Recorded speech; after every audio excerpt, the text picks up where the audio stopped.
me out. I don't want to meet me out. That you want to be the winner. I change your job into the leader. Yes, you got to be strong.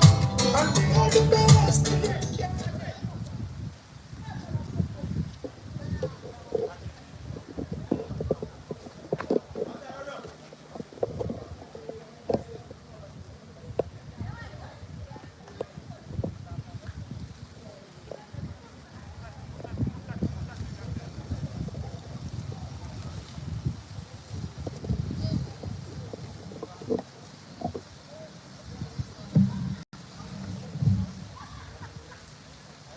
Good afternoon and welcome back to the PSL. Of course, we are boiling down towards the end of the tournament.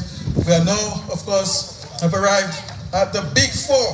So it's the semi-finals that has arrived, and the matchups are the Aslat Strikers will be taking on the Secret Invaders, and the Bopla Imperials, I suspect, will be taking on the Grand Splashes. So these are the matchups for the semi-finals. Of course, the news from the middle is that the Secret Bay Invaders have won the toss. They've decided to take the first knock. So, of course, opening the bowling for the Aslat Strikers, Adrian Thomas, who will be coming in from the Nub net, that is the Provident end. And here goes the first delivery. As I say, good afternoon to Remy. And there is my trip to a boundary, opens the account already with a boundary 4 more to the Secret Bay Invaders. Well, of course, good afternoon to everyone, and good afternoon to listeners wherever you may be listening to this podcast. Really, it was a good ball, a good shot from Erie, that is Shama, and opening the account for the Secret Bay Invaders. So as they move on to 4 without loss, just in the first delivery. Yes, of course, that was a superb stroke there by Shama. Of course, he's a man who has been in sublime form ever since the start of his campaign here, opening the batting for the Invaders. Also the skipper of the Invaders team, so really has really been moving along very well for the team. Adrian over mid-wicket. That was creamed away for the maximum. Well, yes, again, it was another good shot from Shana. Looked like a batsman very much in form, has really continued from where he left from the qualifying rounds, and now in the semi-finals and really showing his colours here this afternoon. Of course, Adrian just missing his length there by just a little bit, and Shama being in such sublime form, of course, making no mistakes on that occasion and getting the maximum. Adrian has quite a bit to think about now. A full toss, and this one is picked up. Goes all the way airborne for 6. Ease my trip, Remy. Yes, this one was on leg stump, and Shama making no mistake and just pulling it over mid-wicket for yet another maximum as they move on to 16 without loss. Just in the third delivery. Shama, of course, just capitalizing there on every scoring opportunity. Just can't afford to make too much of an error of length or a line. And he's certainly gonna feast on you. Adrian? And this time he closes the face to a square on the onside. Showing some skill there. Using the wrist and getting the single. Same thing, the score without loss. Of course, it's a really lovely afternoon here. It's a bit breezy. Of course, the sun is not out as... So Dar is the man on strike. Of course, there's some cloud out, but nothing as far as the threat of rain. And Dar is the man who is doing the services of opening the batting this time around for the Secret Bay Invaders. They've really played very cricket ever since the start of the tournament, and of course resulted in them being in the semi-finals already. This time over Anidura at short mid-wicket, and they will only get a single on this occasion. And of course that brings us to the end of the over. 18, the score without loss. We saw Secret Bay in the last match opening with not opening with Ramoff, And in this game, opening with Daru, if you remember, a good partnership for the last wicket between Daru and I think Tyrone. Really, this just promoting him up into the order and opening with Daru. So Erie, opening with Daru, have gotten some like 3 opening partners. So this time they are 18 without loss just in the first over. Yes, Sydney Remy, Oswald George in the attack now. Was just looking for the far corner of the crease there. Not signal wide, so it must have been a legal delivery. George, all rounder. And he's driving hard towards the outside. The batters are coming in for the second. And I suspect that's all they'll get as the return comes in.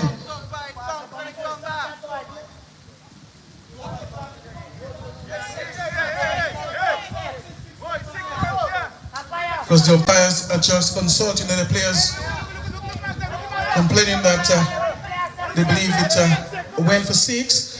And there comes the signal of the umpire. So it's a 6 rather than a double. George, down the leg side, wide signals umpire. An extra there to the Invaders, who already has had a good start. Really doing the right thing at the moment, Remy. Yes, these two just doing the right thing for the Secret Bay Invaders. Just keep the score ticking over. This time the edge of the bat, and the batters will get 1.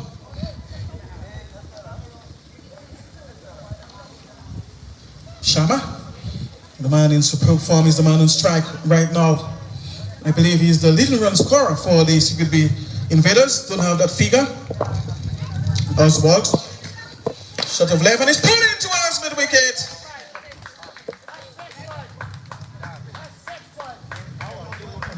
No signal yet from the umpire, and it has been signal 6.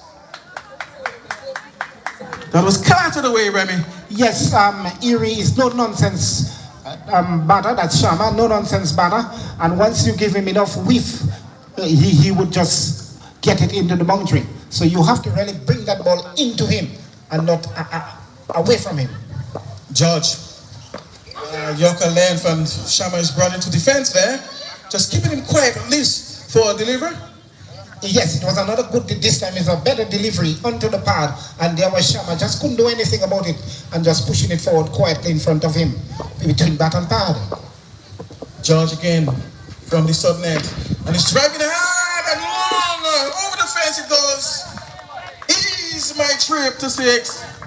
Yes, these two, they're really going on smoothly for the Secret Bay Invaders. We are just in the second over, and we are already 38 without loss, just in the second over.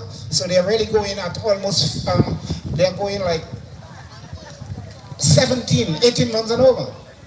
They're just going like 18 and over. Very healthy run rate in the second over. So far, good going there by the Secret Bay Invaders. 38 without loss already. And 2 overs gone so far, so very good start there for them. And we're going to see the introduction of a new bowler on the opposite end. That is Felicite. There's a man at cover point. There's a man at cover, long off, shot mid-wicket. No slip, no gully. This one is pulled over, square leg.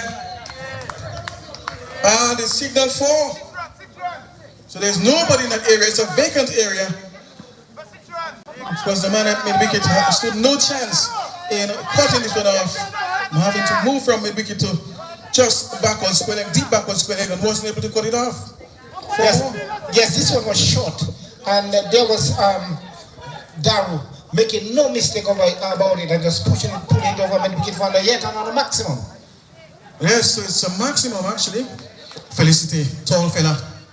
Full toes down the leg side. Signal a no ball there, so 1 extra to the Invaders. And he has to return to the top of his mark.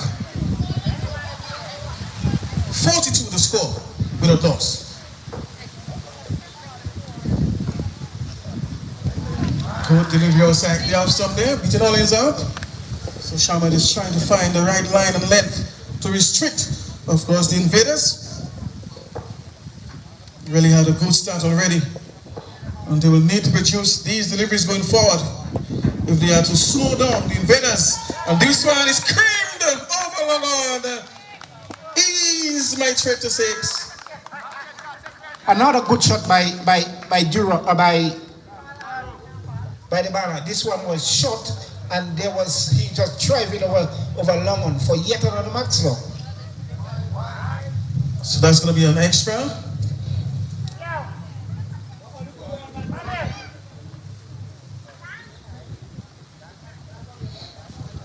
.47 the score. Without loss, Felicity. And he's beaten all ends up there by that delivery. Very good comeback delivery there by the tall fella, Felicity. Over the wicket this time. And he's wrapped on the pass there, peeled there, stifling. But Odin says no. So Darrow, of course, survives. Very cool atmosphere here. Slightly breezy. Down the leg side again, another extra to the scorecard. Felicity really trying to do too much, and getting the ball to just drift a little down the leg side. And this time it's blasted over long off, a wideish long off, 4-6. Really misses a length on that occasion there. The ball sat up and of course invited the stroke. Darrow making no mistakes. Yes, again Felicity was pitching ball on leg stump, and this time just bring it a little bit on off stump to the batter. And there was Darrow making no mistake and pulling it for another maximum as they put the 50-run partnership between the two. 59 the score. Without loss.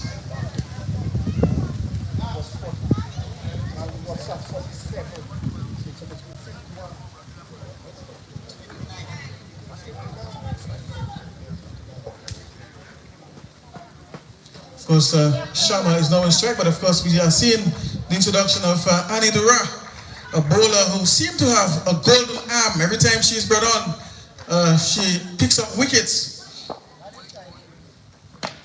And this time she's whipped towards mid-wicket for a boundary.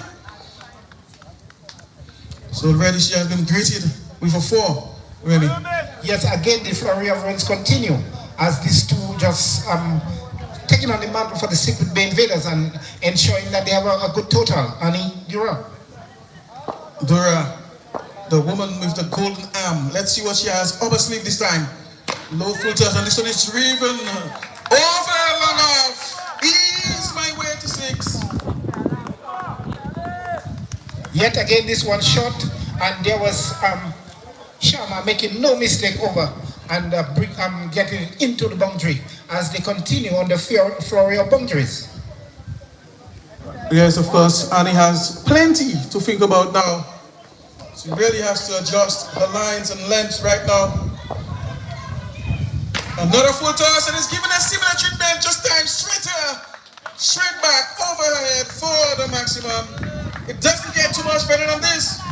Yes, once you pitch short, Shama would definitely take it to the boundary, and this is what he's doing. It was a full toss on the pads, and Shama had no mistake. Annie Dura, again, let's see what she has this time. Up her sleeve. Slightly outside the off, someone is driven towards the fence, but I don't think it crossed the line. The umpire was signaling a maximum, and of course, upon consultation with his partner, it has been revoked, so to speak. So it's now just perhaps a single. Yes, it's a single. 76 now, without loss.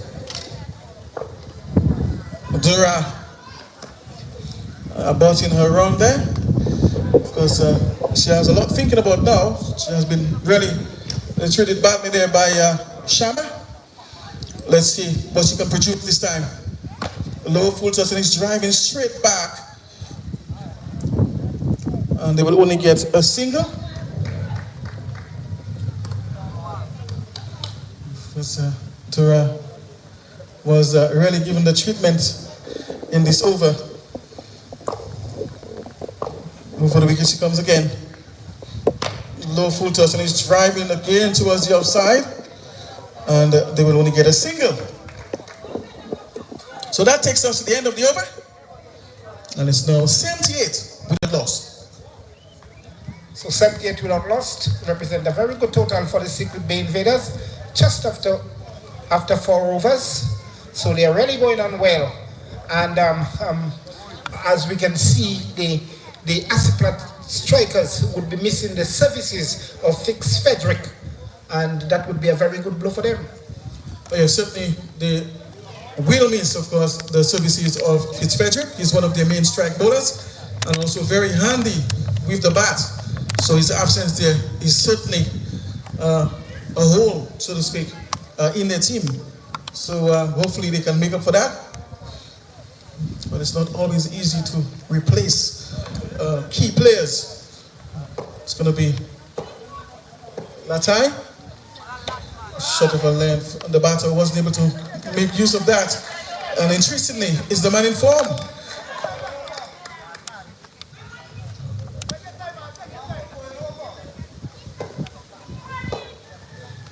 Latai.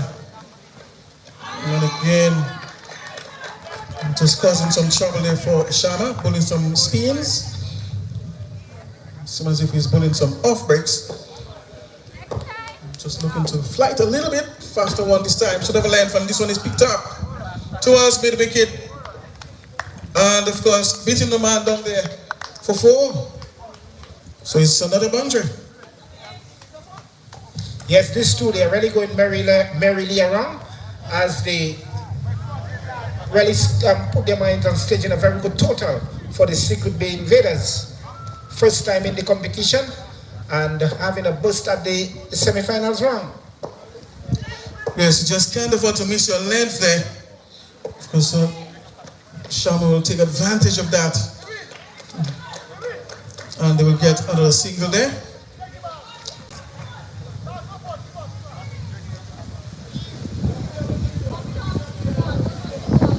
It's somewhat windy today. I'm sure the bowlers can make use of that, get the ball to swing so much.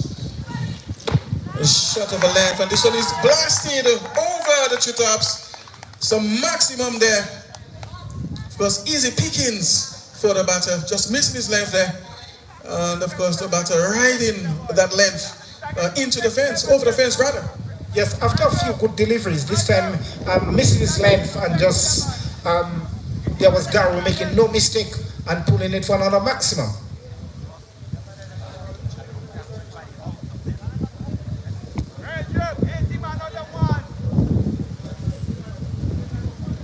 Of course, they are just taking some time to retrieve that ball. Disappeared, of course, into the vegetation there.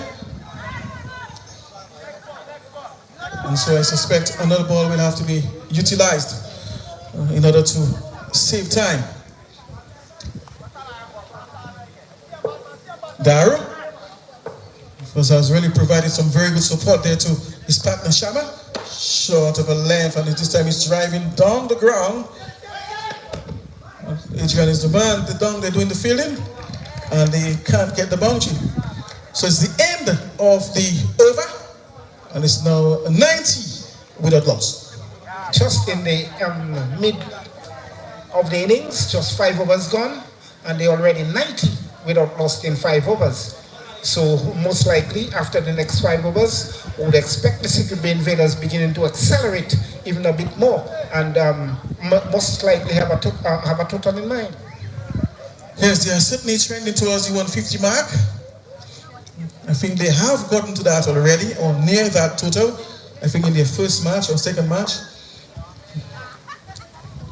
Darrow, short of a length, and he's driving straight back over the bowler's head, but will only get 1.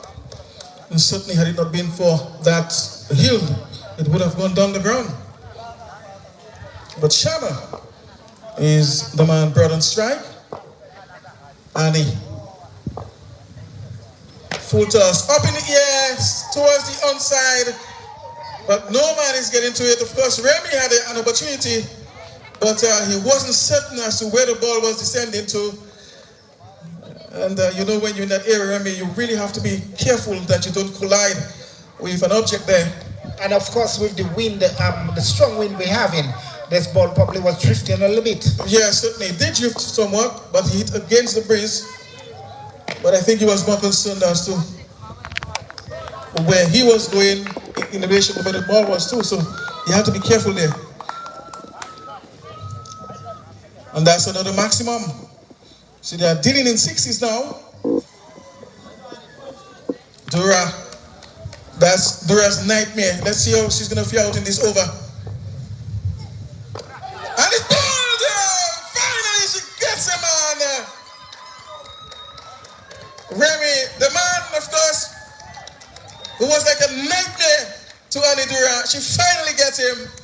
Yes, it was a very good delivery into a Shama, and there was Shama going for another almighty heave and missing it completely and just taking the top of the off stump, and Dura making the breakthrough for the Aslat Strikers as they're 99 for 1 and losing the valuable wicket of Shama as Shama goes and it brings in. So Shama goes.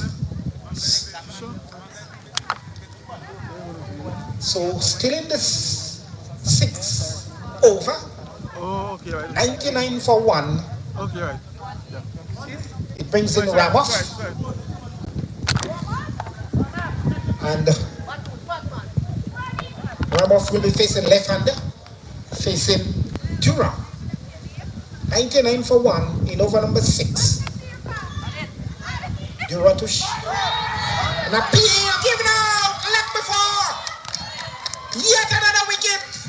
Losing up the valuable wicket of Ramos, left-hander. Left before wicket. The appeal went up and they've lost their second wicket. And she's on a hat-trick. Oh yes, that's a big wicket there for the Aslat Strikers. Ramos, one of the most dangerous batters for the invaders. Of course, getting him now in this delivery is certainly a huge victory for them because he can be a very dangerous batter, take the game away from you. And of course, having gotten previously Shama, who is one of the most informed batters of the league so far.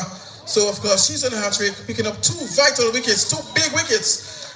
And earlier we were saying that her nightmare was really waking up in her sleeps, but she got him and now getting another big wicket. So she seems to be on a roll as far as wicket taking. Addy? Up in the air, could that be another one? And no, the ball falling in no man's land and near the playing area, near, of course, the pitch. Interestingly, Remy. Yes, that just denied her the hat-trick. But this one, the wicket was really there. It was in the air, and there was no one to make a catch out of it. A bowler who has really come at any time and make the breakthrough for the Aslat Strikers. Yes, of course. Really, there was no one at mid-on, and the ball falling in no man's land there. Really would have been tremendous, and I'm sure it should have made history there for the Aslat Strikers, as Thomas is the man who has replaced the outgone Ramos. And Latin, of course, will continue his attack. Short, and this one is pulled over square leg for the maximum. He's my trip to 6. Again, this one was on leg stump, and he just pulled it over square leg and getting a maximum as they move to 106 for 2. So they have finally gotten to the 100 mark, of course. And there's still some overs to go, some free overs to go. So, of course, getting that extra there, just missing his length there, his line rather. 107 now, the score. Thomas is the man on strike. Latai. Right to the pass there. And, of course, the umpire says no. Was beaten all ends up. A good ball, just slightly flighted and drifting into the batter. But, of course, wasn't able to get the favors of the umpire. Yeah, you could see the signal from the umpire. It was a little bit too high. And again, he's wrapped up, and this time he's came under. Leg before, producing another good delivery, slightly flighted. The ball, of course, with the wind, drifting into the batter. And this time the finger goes up. He has to make his way back to the heart, Remy. Yes, the previous delivery, it was unstumped. The umpire decided that it was a little bit too high. And there was Thomas this time going on the back foot, and hitting plumb in front. And the umpire's making no mistake. And this time for uphailing the appeal, as the Secret Bay Invaders lose their third wicket at 107 for 3. Sachin is the man now on strike. On the back foot, he goes towards mid wicket, and they will scamper through for one. Confusion there. Of course, really wanted the double, but he was sent back by his partner Sachin. So of course, Darrow will have to remain on strike. 108 for the loss of 6. Ulatai. Darrow towards the offside, but we'll only get one. Very good fielding there in the dip by Remy. Yes, a very good fielding by Remy, but Darrow continued from where he started. Latai, and this one is heaved towards long on for the maximum. Ease my trip to 6. Yes, another good shot from Sachin. This one, he just heaved it over long on for yet another maximum as the advances to 115 for 3 in over number 7.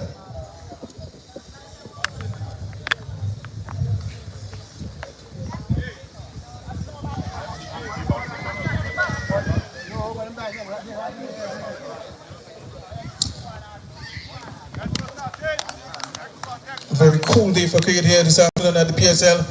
Just to remind you, this is the 4th edition of the PSL, and we are down to the semi-finals as the batter scampered through for a single on that occasion. So we are at the business end of the tournament. 4 teams are in the finals, and he has castled them. It's bowled. Sachin goes. Of course, Invaders losing their 4th wicket at 116. Yes, it was a good delivery from George. This one was unstumped, and there was Sachin going in defense and losing it completely and just taking the top of the off stump, losing another wicket, Secret Bay, as they moved on to 116 for 4.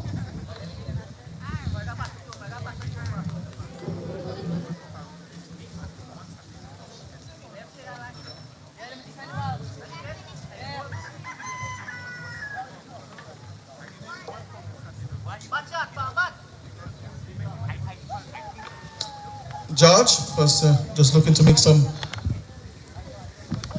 further inroads into the lineup of the Invaders. Just coming around the wicket this time, full toss outside the off stump. And the batters, of course, will remain at their creases. So Lakram is the man on strike. First, let me just say once again, good afternoon to all the followers via Emonews here on Island and those that are beyond the shores of Dominica. So welcome again to the PSL, and he has been cancelled. Bowled there by Oswald George. The Secret Bay Invaders losing yet another scout.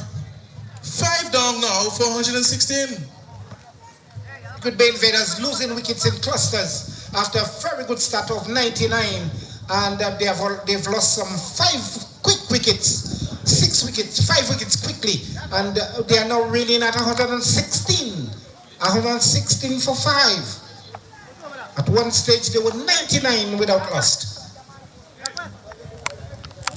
So very good comeback by the Aslat Strikers bowlers.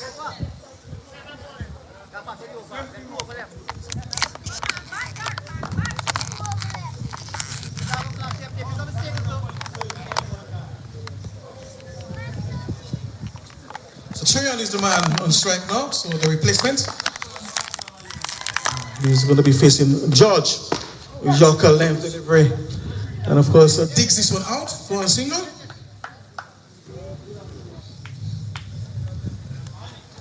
Meantime, Darrow will continue on his merry way. He has been looking good so far. And he's bitten there, my goodness, the ball almost collided into the stumps. Judge cannot believe that he didn't get his man. The ball going through the gate there. And almost had him bowled. Of course, in cricket, you need a bit of luck. And we just witnessed that. Judge, this time he's driving against the breeze there towards the onside. But it will only. It has been signal 6. So that's the maximum, and that's also the end of the over. So they really need to give Darrow most of the strike because they've been losing wickets around him and he doesn't really get most of the strike. So in the remaining overs, they really need to give Darrow most of the strike.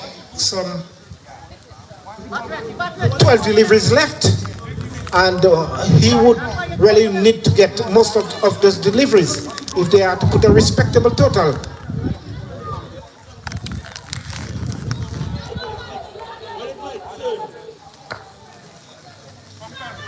Felicity Sharma is back into the attack.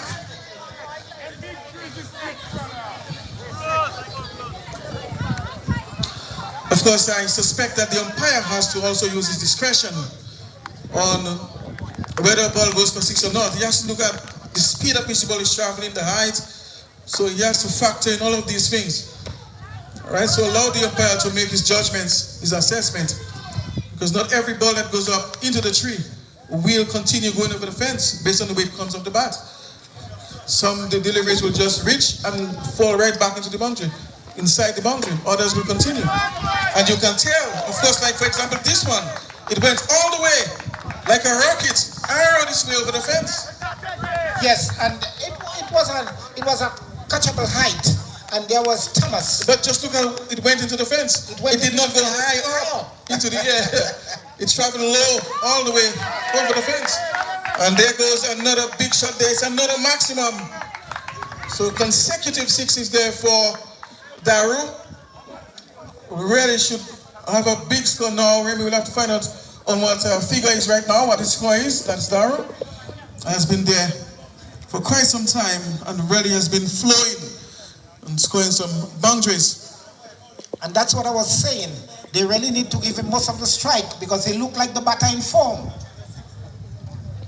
And definitely he has taken them to 137 for 5. Shama, full toss, up in the air, will that be taken? Adrian Thomas is coming. And he drops it, of course, wasn't able to hold on to this one. And the batters will get 2.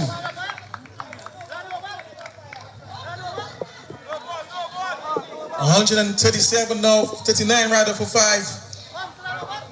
We are in the 9th over, and Felicity is the man, of course, looking to make some more inroads. Full toss, wide outside the off stump, but the batter reaches for it towards point, and they will get a single.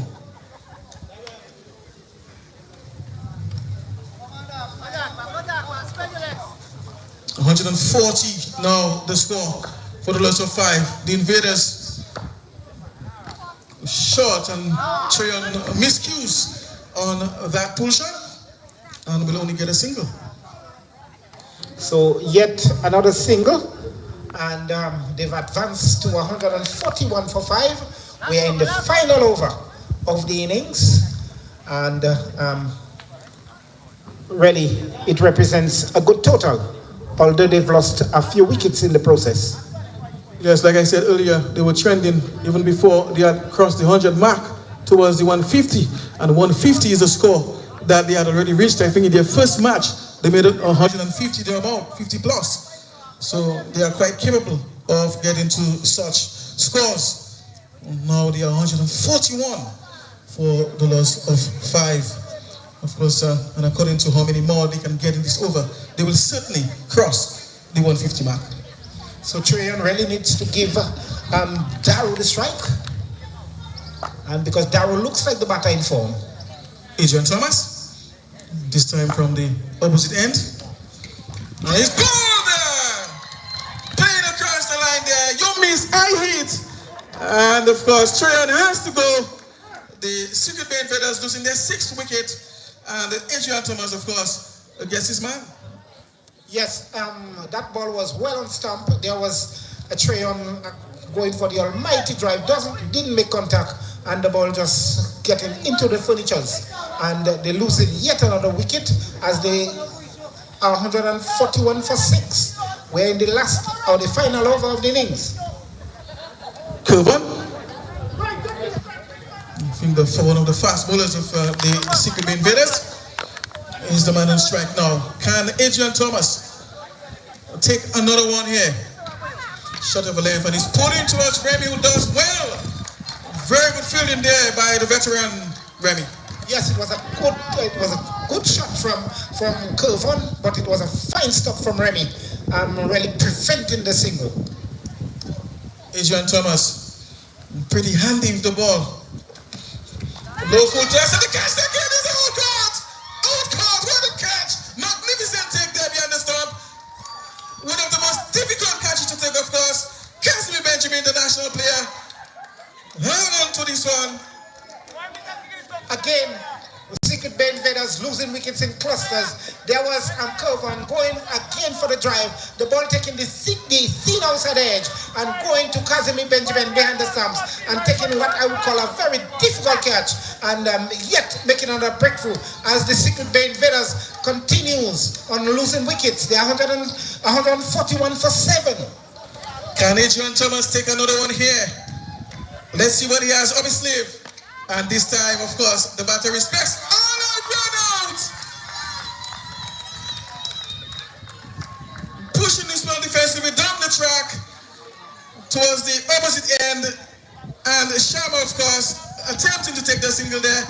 Adrian Thomas was very keen to field this one there. Saw the opportunity and, of course, dislodged the bails. And Sharma has to go run out. Well, yes, definitely would expect that from Daru, because knowing that just a few deliveries left, they have seen a few wickets fall around him, and really he just run for the single, and most likely he would be sitting at the wrong end.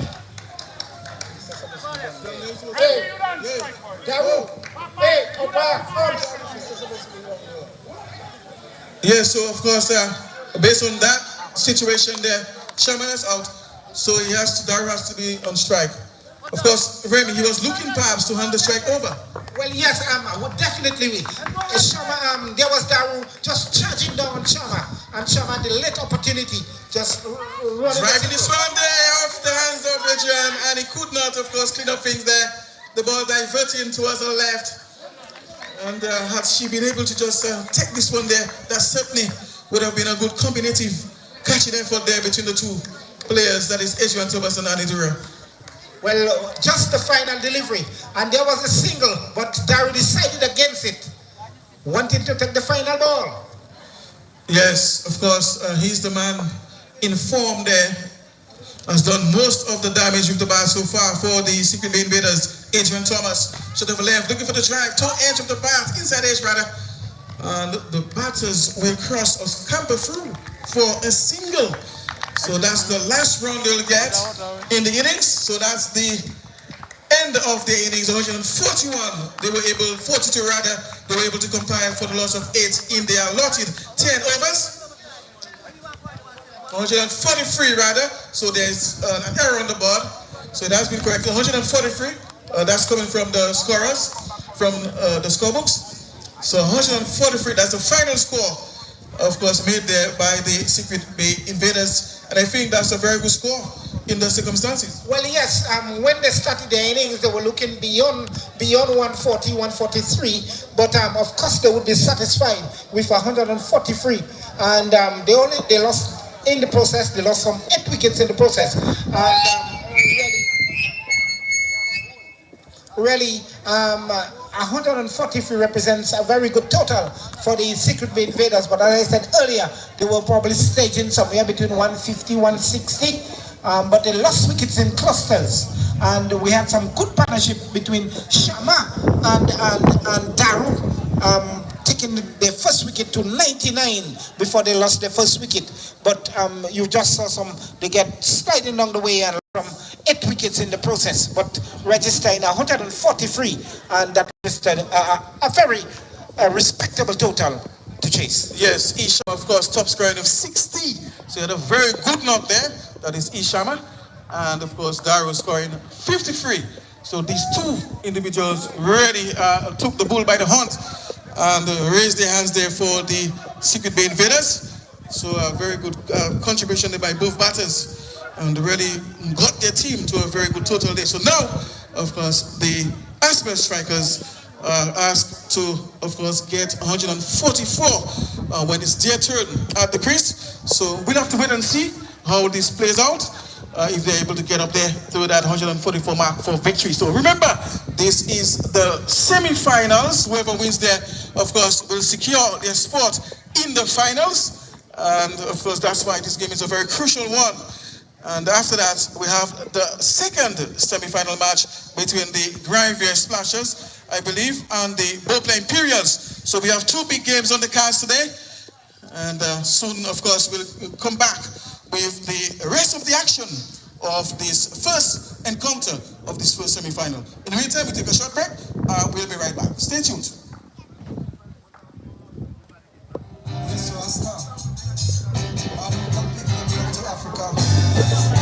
So I say, we are the heart.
Welcome back to the second half, of course, of this encounter between the Aslat Strikers and the Secret Bay Invaders.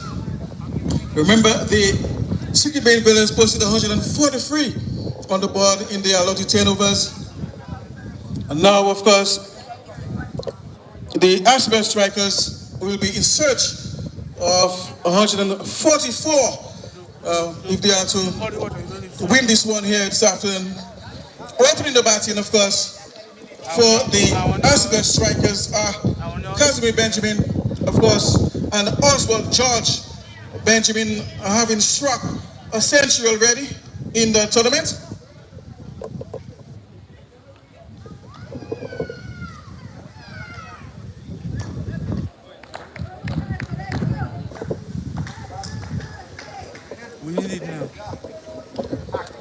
Take it big, man.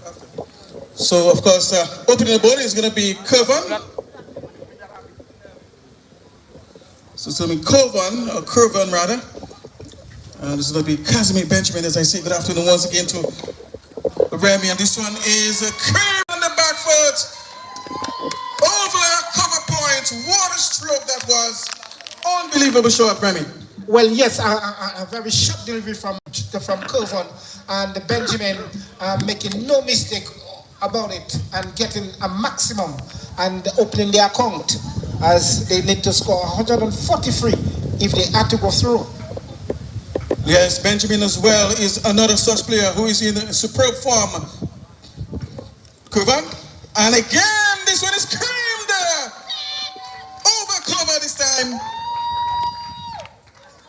Benjamin making no mistakes on that occasion and taking full advantage. Well, yes, again, Benjamin, the player that have always got the century on this wicket and really continuing from where he left out and really making no mistake about it. And Curvan pitching this one short.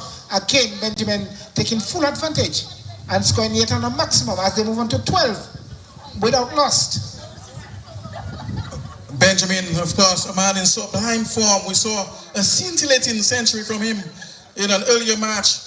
And he continues, of course, in that great vein of form. And already we are seeing back-to-back sixes through the offside. The first one going over cover point and the other one over cover. Because we are seeing a slight change in the weather. Hopefully it doesn't, of course, interrupt play, Remy. Curvan 12 without loss the score. As Curvan waits, of course, at the top of his mark. He can be a good bowler. I sometimes feel he bowls better during warm-ups than in the game itself, because I've seen him bowl during warm-ups. And to me, he produces better deliveries when he's warming up than when he's playing a match. Perhaps he needs to just settle down a bit and concentrate and bowl better deliveries. And again, he's bowling short and wide.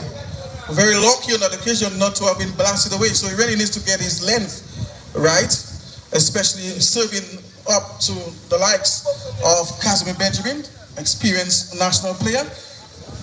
Yes, he's moving the ball away from the right-hander, and that's what you would expect from him. But his length, he needs to be bowling more of these, of course, especially going up to the quality batters such as Casimir Benjamin. You're not going to pose any difficulty if you hold back your length that much to a batter of such caliber. He's going to feast on you. Well, yes, it was a very good comeback delivery from him, and this is what he should be bowling at this time. And this time he cuts just behind point on the offside, backward point, and they will get a single. So Casimir is in tremendous form here, and any scoring opportunity that presents itself, he's going to take advantage. He has an array of shots. He's very good in front of the bat. He's also good behind the bat, so he's not going to miss out. Yes, and with the condition of the weather, as it's a bit overcast, there should be a cutoff point. So most likely that should be on their mind too. Hopefully the rain doesn't come. It was forecasted, of course, for rain at around 4 o'clock here in Portsmouth. Between 2 and 4, there would have been some light showers. I wasn't there, of course, to witness that. And they will get an extra here. 15 without loss. It's very cool now. You can literally feel the moisture in the atmosphere, but it's breezy. So hopefully, that breeze will take the clouds away, the rain clouds away, Remy. Especially on this side of the island, we are on the Atlantic side. So I would say to carry the rain towards you. Towards me. Interesting. Of course, another single taken there. So just keeping the score ticking over, and rightfully so. And another one as a result of misfielding there. So the batters are very keen and very alert, and of course taking advantage of that opportunity, that fielding error, and converting that, of course, into a run, Remy. So the secret bait invaders, they have to be a little bit more tight if they are to defend that total. Good ball, of course, but Benjamin was able to still convert that into a single. And that takes us, of course, to the end of the over 19 without loss to score. Well, 19 without lost, really a good start by the Aslat Strikers. Remembering the magic figure being 143. And just in the first over, they are 19 without lost. So the Secret Bay Invaders, bowlers, they really have they would have their work cut off for them.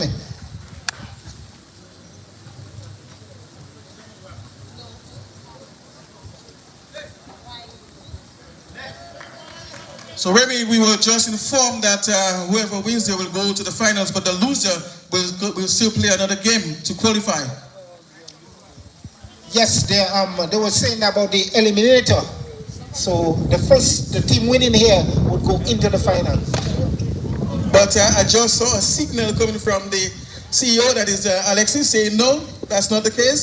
So it was some kind of miscommunication by the organizers themselves. As we speak, we are now seeing the rain. So a slight drizzle, Slight drizzle. Interruption, but of course the game continues. The fans, of course, are looking for shelter, and rightfully so. But the players are still good. No, this one is outside the outside. Benjamin has issues with the bowler. He feels that he's not turning his hand around. He feels that he's choking.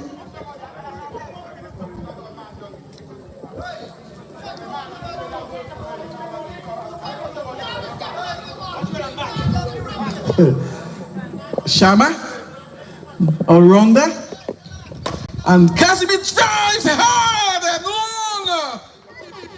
He explodes off the bat into the fence for the maximum. Is my trip to 6? Yes, Benjamin, a batter in form. We saw him in the last match. He didn't get 100, but the previous match he got 100, and have really been putting some respectable total for the Aslat Strikers. Hope he has not been angered. You know what happens when you sledge at batters who are in form? They can make you pay. Hope that's not the case. Yes, another 6. My goodness, he seems to be angry. Not sure exactly what the fielders told him, but from my experience, Remy, there are some players you turn on when you speak to them.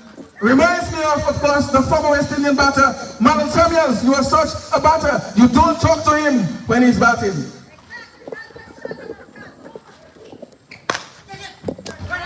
And of course, we have to dive for covers here at the booth. Remy, we are in the open. It was another good shot from Benjamin and have us diving for cover. And the ball was traveling at a great velocity, I can tell you. You don't want to be impacted by such a ball. They might have taken us to the hospital. That shows you have a batter in form. They might have to inspect the ball as well to see whether it's still in good condition. Because the sound of the explosion from the bat was made you concerned about the state of the ball, whether it's still good enough. Not been ruptured. Shama.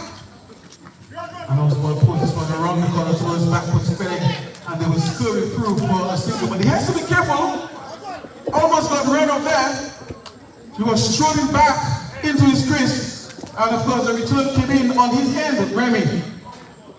He was running casual, and if that ball had hit the stumps, there would definitely be there would have been some questions asked, of course. Questions asked, but he was kind of casually running back into his round as Ramos front the ball back to the stumps, but luckily he didn't hit the stumps. Yeah, so that's the end of the over. So after 2, it is 33 with a loss.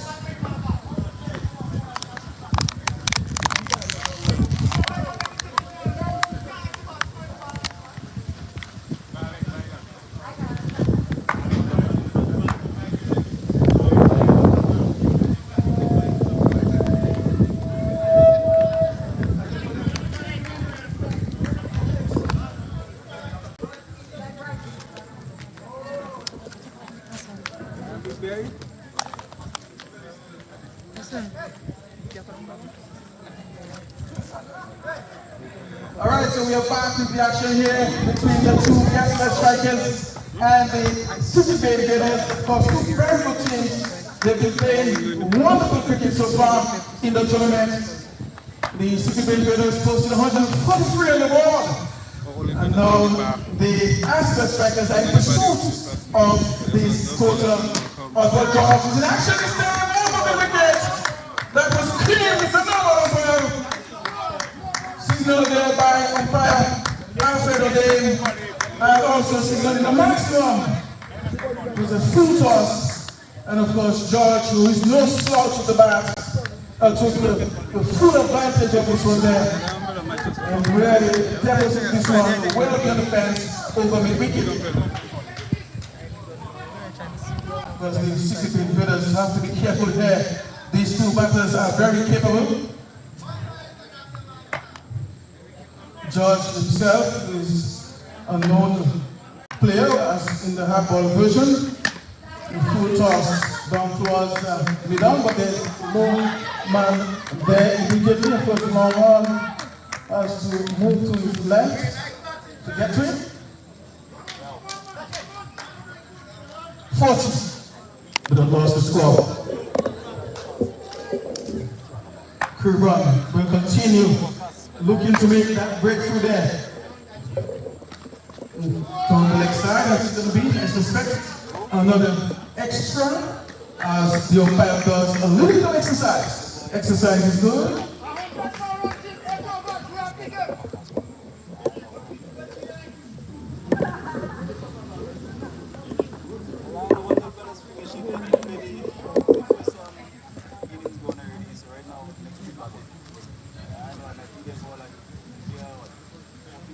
Of course, is brought into strike. The only man so far to have scored a century. Cooper, down the leg side, and that's going to be another extra as the umpire signals by. 2 actually, so very, he has made 2 centuries so far in the tournament.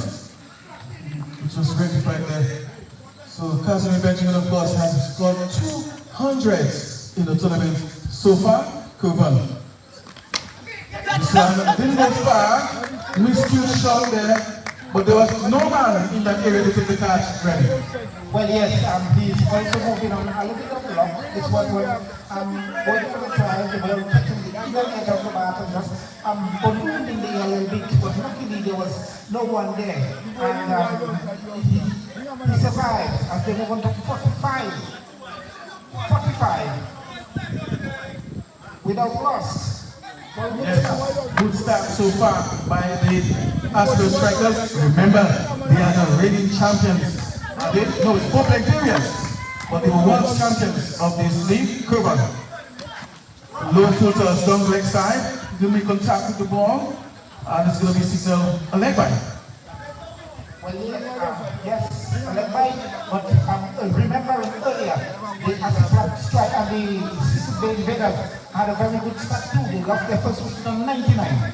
So yes, it looks like the opening batters are already taking the game into their hands. Yes, the strength seems to be in the very top order of the batting. That is between 1 and 3. The openers and of course the number 3 batter. So that's where the strength of the batting of both teams. The batting is Kuba. Don't put us on just watch this one around the corner. Very risky shot there by Benjamin, but we'll get one. So these two, they're really keeping the score ticking over. Not only maximum, but at least they ensure that the score is ticking over after 3 overs. Where is he now? 47 now. But of course, an umbrella. Slight adjustment in the field placement. Come on. Outside Johnson there. Good delivery. Like a wide Yorker and delivery. Oswald George couldn't do much with that one. You could see Shama behind the wicket just asking Coven to pitch that ball a little wider from the batter. This one is picked up and pumped over mid-wicket. It wasn't a slot for George, and of course, really capitalizing, and of course, getting the maximum. Yes, once you pitch it on pads, George would make no mistake to pull the government wicket and just that it in and get another maximum as they move up to 53 without loss in over number 3. Yes, very quickly they have gotten to the 50 mark and they've done that without the loss of wickets. There's a slight drizzle now, of course. Hopefully it doesn't get stronger than this, Remy. Well, as you said earlier, it was forecasted for rain to descend at this time at 4 o'clock. So there was a forecast for precipitation at around the 4 o'clock hour here on the east in Paix. And I suppose perhaps Tibo as well? yes, especially around the northern part of the island where you find the rain is coming from the Atlantic. If you get the wind blowing from east to west, it can be very, you can really have some rain. But if you got the rain coming from west to east, it could be, you will not have all the rain we expect. But once it is coming from the west, from the Atlantic side, hopefully we would have some rain. So, of course, Benjamin is the man to strike, and it's going to be Sachin to take on the attack from the Belmania end, that is the southern end of the ground. And he's, of course, serving to the informed batter, Casimir Benjamin, the man who already has 2 centuries in the tournament. Benjamin goes hard and long and high, out of the screws for the maximum. Yes, another maximum. This one was a bit short from Sachin, and there was Benjamin making no mistake and going high, hard for yet another maximum as they move to 159. Yes, of course, hitting this one on the up. Of course, that's not the easiest of shots to play. So that really shows the form in which the batter is picking this one on the up. And of course, landing this one, they're well beyond the fence on the offside. 59, the score. 61 rather. Sachin. Benjamin goes to the hard shot and he's dropped. Thank goodness.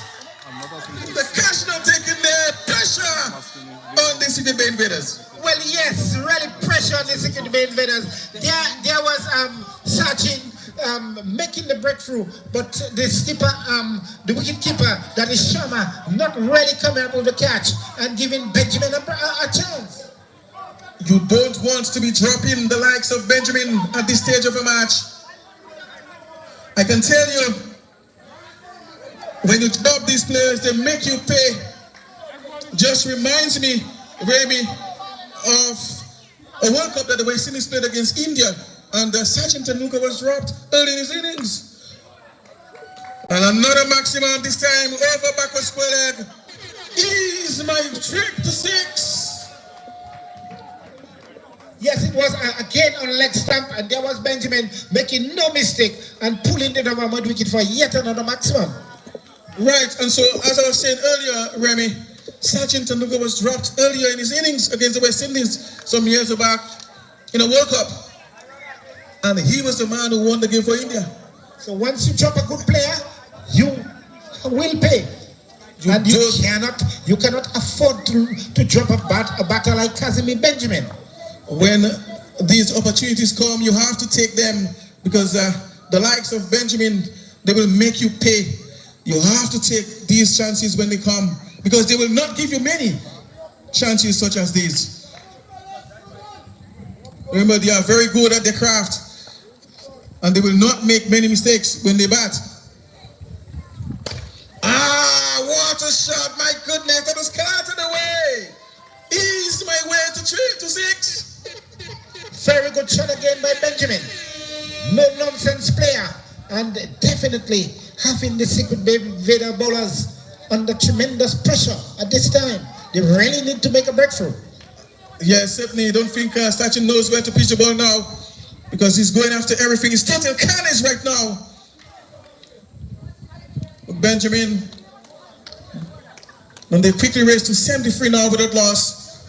Sachin. And again, oh my goodness, that is creamed away over the fence for 6. It's going after everything that is delivered. especially with the condition of the weather. They know with the slight drizzle we've been getting, they're really attacking the bowling and really want to bring it home for the team. After 4 overs, they are 79 without loss. Yes, they quickly raised to 79 as a result of these sixes. Of course, both batters have really given the Secret Bay Invaders a lot to think about. And so far, they've not gotten answers for them. Remember, they are chasing 143. They need 144 precisely for victory. And at the moment, they are motoring, of course, towards that target. They are already at the halfway stage.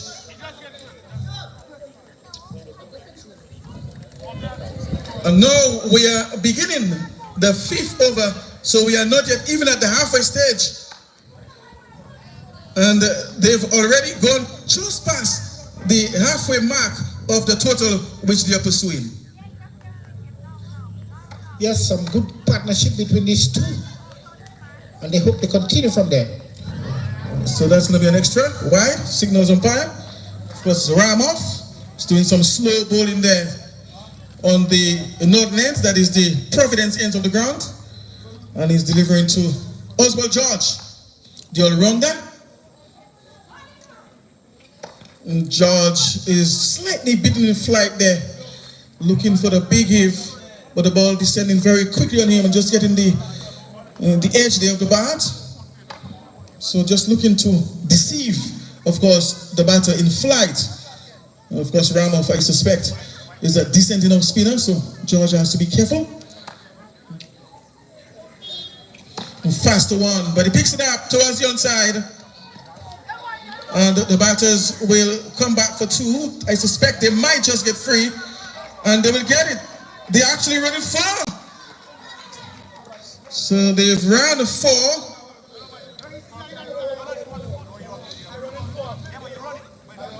This one was slightly short, and of course George was able to dispatch it towards the mid-wicket region, and they were able to run 4.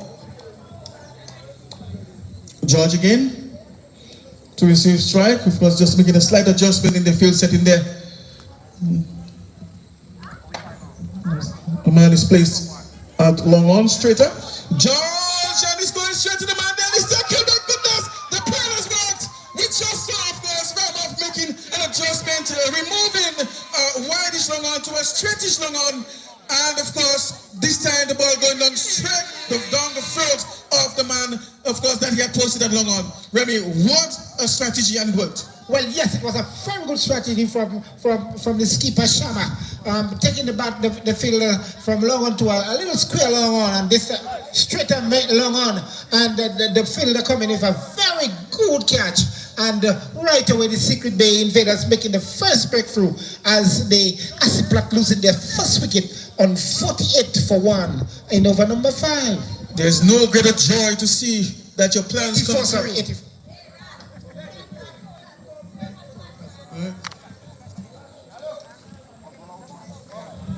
There's no greater joy, Remy, when you see your plans come through while playing, and especially when it happens in the next ball. You know, there's no greater joy than that, and I'm sure they must be quite pleased. Ramoff is the man who did the damage with the ball. Off spinner, short and bouncy, but Sharma was equal to the task, just playing this one off his toes. So Ramoff is getting some bounce as well, especially with his faster delivery. So the Aslat Strikers have to be somewhat watchful to him in particular. He seems to have some variations to his bowling. So he can also flight it as well and get some purchase of the surface. So you have to be a bit watchful there too, that of spinner.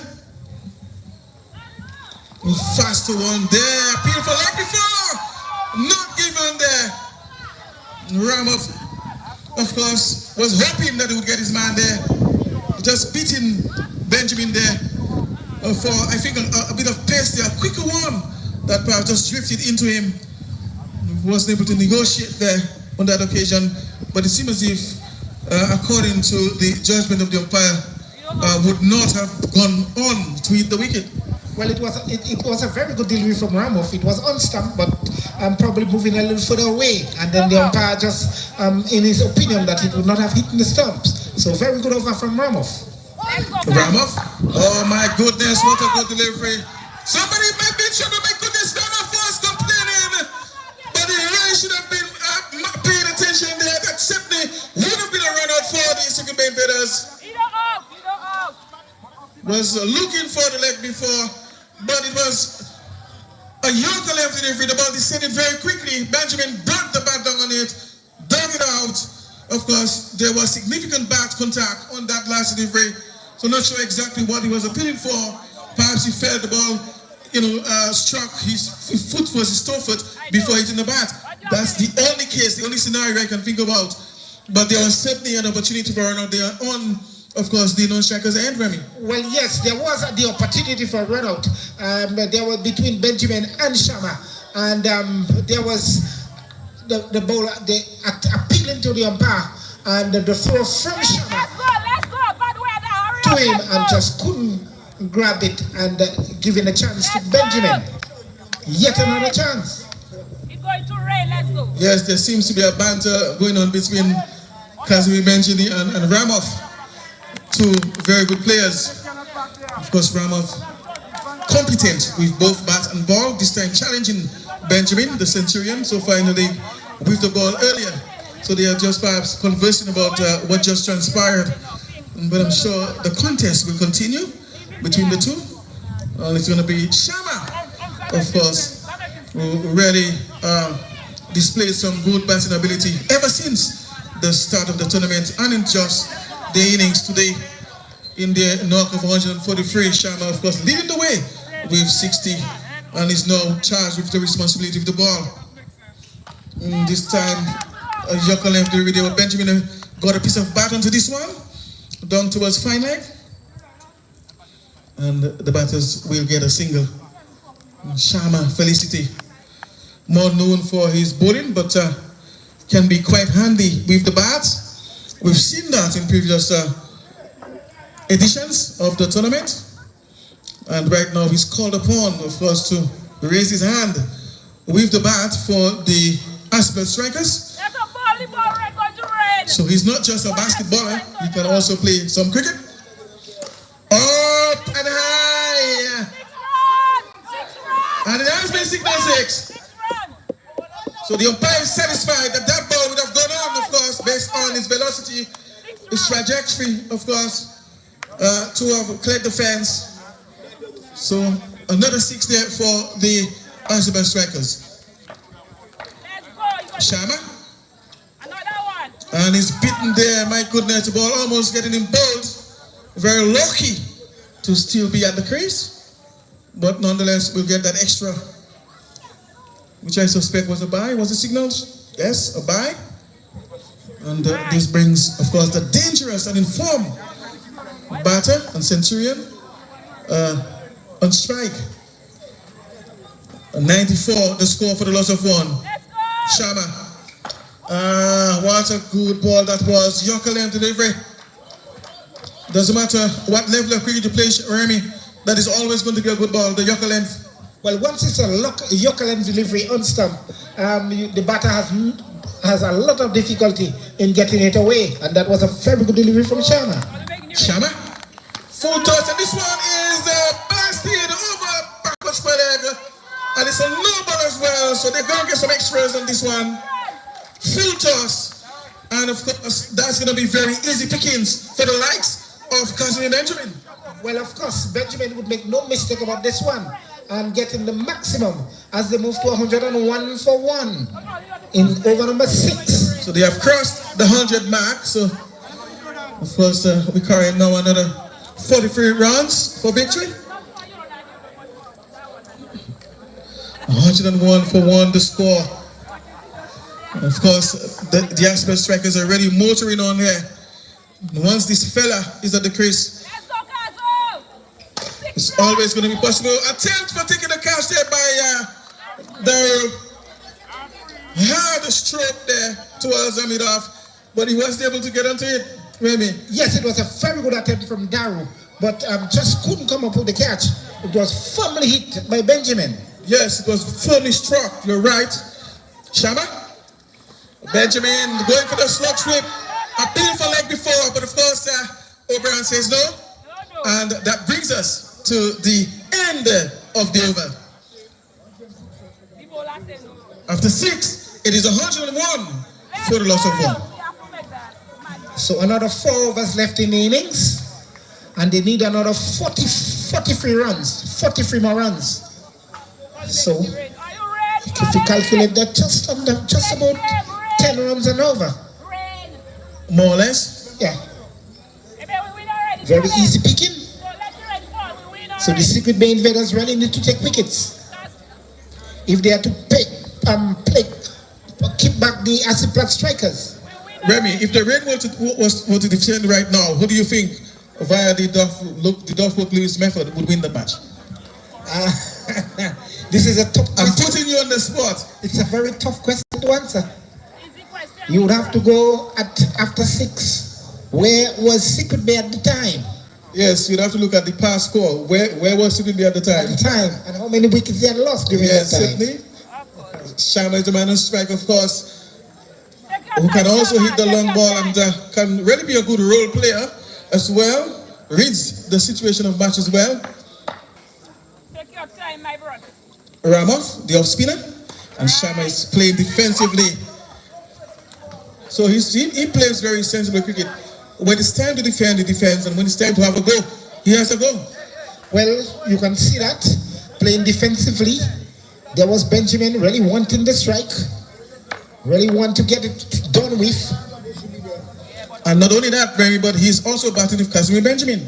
So there's no need to do anything rash and stupid. And he's out caught, of course. So that might have been the commentator's curse. I was just saying he's batting with Casimir Benjamin, and there's no need to do anything rash. And as I said that, of course, he got out caught. Yes, the ball taking the edge and going to the keeper, and yet again the Aslat Strikers losing their second wicket at 101 for 2. We are in over number 7. So Remy, of course, the Aslat Strikers need not to get frantic. They are batting with Casimir Benjamin, who is in tremendous form at the moment. Scored 2 centuries already so far. I'm sure he has quite a bit of runs already in this one. So they need not to get frantic. They simply just need to bat with him. Just that they have to do. Just another. Keep the wickets, hand the strike over as much as possible. And you sail your way to the target. He will get the target. So basically that's what they need to do. But it's Adrian Thomas, the all-rounder, used to open the batting during his days at the high school level in the hardball version. Of course, I remember once I opened the batting, Remy, with Adrian Thomas at the under-16 level, playing for the Portsmouth Secondary School in the hardball version. So he's no slouch with the bat. So I've been in cricket for a long time. He has been in cricket for a long time. Oh yes, so of course. He's no stranger to the game. He's no stranger to the game. So he is an opening batter, Adrian Thomas. Perhaps didn't continue playing like some of the other players, but full toss down the leg side and signal no ball. Extra given there. No ball wide. No ball Of course, the signal coming from the umpire. That's umpire Alfred O'Dane, and it's going to be a free hit. Not sure what Ramoff is complaining about, but he doesn't seem to be very happy about that.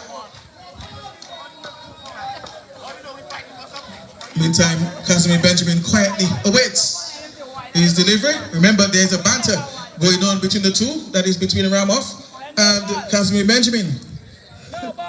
So, interesting contest there between bat and ball. And this time is my trip to 6. Another maximum for Casimir Benjamin and the Aslat Strikers. Well, yes, a good little competition going between these two, but it looked like Benjamin is just winning the contest at the time. There was Ramoff pitching that one shot and a full tossery, and there was Benjamin making no mistake about it and pulling it and getting the maximum. Ramoff. Let's see what he has up his sleeve this time. I'm sure he has been given something to think about. But let's see what variations he can come up with. Let's see what Benjamin has in store with the bat. On the edge there, over the head of the wicketkeeper. But wasn't able to take that catch there. Really came off the edge very sharply, Remy. Nothing much he could do about that one. Well, yes, this one taking the edge and just ballooned over the head of the keeper and could not make a catch out of it. Yet, Benjamin is giving them the opportunity, but they are not really capitalizing on it. Of course, Benjamin still has to be careful of Ramoff because he can produce the wicket-taking delivery. So he might be looking to really impose himself on Ramoff, but he has to be discretion. And this time he picks it up, split back, my goodness, over the head of Ramoff, and into the bushes for 6. This one there was almost hit into orbit. Let's go. 2 more like that. But I'm sure that Alexis has some extra balls in store. Peradventure, I did not return. Well, yes, you can see Benjamin is really attacking the bowling, really attacking the second way bowlers, and really, you just have to stay with him. Another 115 after 7 overs, so they have another 3 overs. Okay. And really, they really need to hand over the strike to Benjamin, and it could be very easy picking for the Aslat Strikers. Yes, certainly you were quite right on that, Benjamin. You just have to play some smart cricket here. Bat around Benjamin, who has been there for a very long time. He's in sublime form, superb form. Of course, has 2 centuries to his name already so far in the tournament. And so, at the moment, in this particular situation, they only need to bat around him and not throw their hands, don't do anything rash. I'm sure he will do most of the scoring and take them home. So it's just a matter of playing smart cricket for them at the moment. Meantime, the Secret Bay Invaders need to find a way to break partnerships. And another single there taken on the onside. So the Invaders now need to come up with a formula, a wicket-taking formula, to break this partnership, the small partnership between Adrian Thomas and Benjamin. Of course, if they are able to uproot Benjamin now, that would certainly put them in a very strong position. Well, yes, they really need to get the wicket of Benjamin. If they really need to get the wicket of Benjamin, and that's what they need to do. Sachin, and Benjamin whips this one. This thankfully, my goodness, what an arrogant shot that was. It was another good shot from Benjamin off the pads, and you could clearly see as the ball left the bat, it was going to be a maximum as the jubilation continues for the Aslat Strikers supporters. Yes, certainly without any courtesy, dispatch this one away. Benjamin, of course, is in no nonsense mode. Let's go, 20. Sachin, of course, just been given some advice there by his teammate, that is Shama. 21. 22 more, Kazo. 22 more. We'll have to wait and see 22 more, Kazo. how good an advice that was given to him. Benjamin on strike. And this one, this time over and off, my goodness. That was creamed away off the middle of the bat. 6 more to Casimir and the Aslat Strikers. Yes, Casimir Benjamin continues to move merrily around and continues to put hope in the Secret Bay and the Aslat Strikers supporters as he brings the score much closer to 143. Sachin, and Benjamin goes for the slug sweep, but not making the start there. Stifling a clean there from Shama, but O'Brien was unmoved to the umpire. He was just looking to slug sweep this one there over mid-wicket, but not making the contact. Just looking to get on with things, just finish up things, wrap up things for the Aslat Strikers. Sachin, and again whipping this one, this time towards square leg, not quite getting this one off the middle of the bat, inside edge. The ball balloons to the right of Shama. Lucky for him on that occasion. But of course, we'll get the single. And this brings, of course, Adrian Thomas into strike. Starting, just looking for another breakthrough for his team here. 129 for 2. And Adrian respects this one on the front foot, playing defense and playing smartly. As, of course, this brings us to the end of the over. 129 now for the loss of 2. After 8 it is, Remy?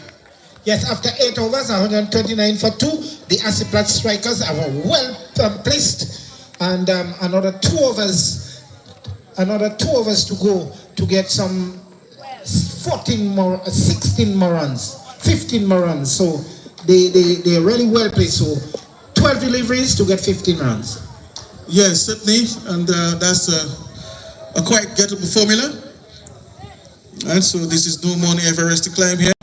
So it's a very, very practicable equation. Of course, they have 8 wickets in hand, and they have 12 more deliveries to get 15 more runs, according to the calculations, Remy? Yes, certainly. And of course, Benjamin is on strike. It's going to be... So there's a new bowler into the attack.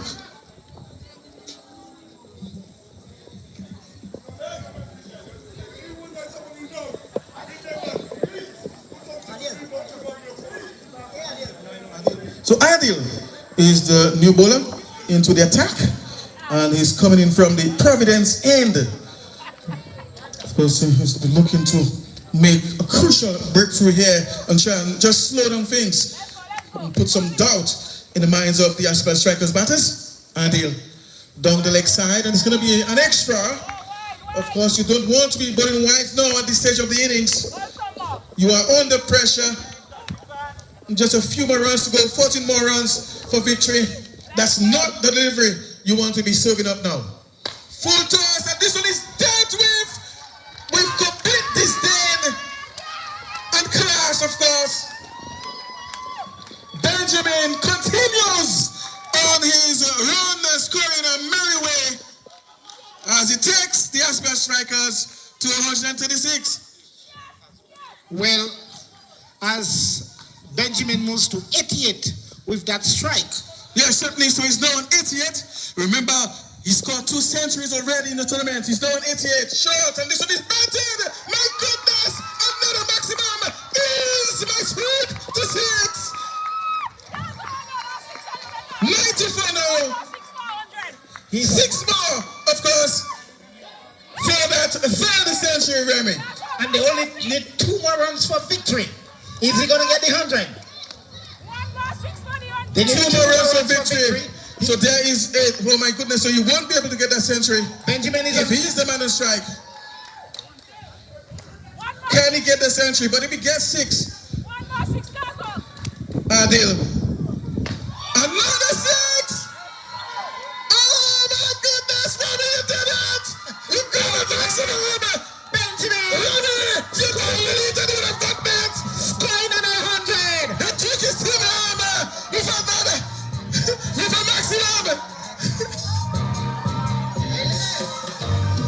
The trick is still on with a maximum, Ronnie! And bringing it home for the Aslat Strikers. Oh yes! Recording a place in the finals. Yes, of course, so the Aslat Strikers have booked their spot in the finals. So they will wait, of course, for the other team to contend with in order to see who will raise that trophy.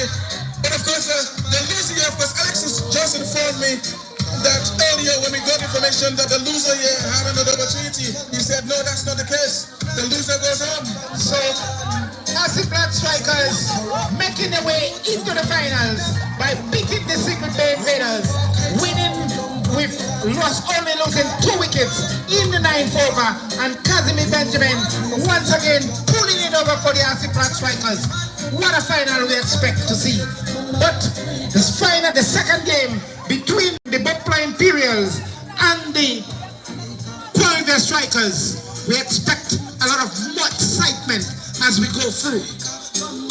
Oh yes, maybe that was certainly a very good match there between the 2 teams, 2 of the better teams in the tournament so far, and they've really displayed good quality cricket in all departments, the batting, the bowling, the fielding. I'm sure the the fans, the spectators, those following via Emonews, most have been entertained there in a very great way in this match. I'm sure they would have gotten their money's worth. And of course, just to remind you, in the next match, it's going to be Cosme Benjamin, of course. Tell us, how do you feel about this victory? Well, first of all, I'm grateful for the opportunity. Indeed, it has been very nice. I must say it has been very nice playing this tournament. My team always back me up, and I just have to dig deep and always go for the runs. Yes, Casimir, you've got 2 centuries already, and in this match, you had another big score, Benjamin. How do you feel about that? Well, to be honest, it was an all-round performance. My team didn't have as much batting, so I had to dig deep. And my team believed in me, and all I had to do was believe in myself and go and get it.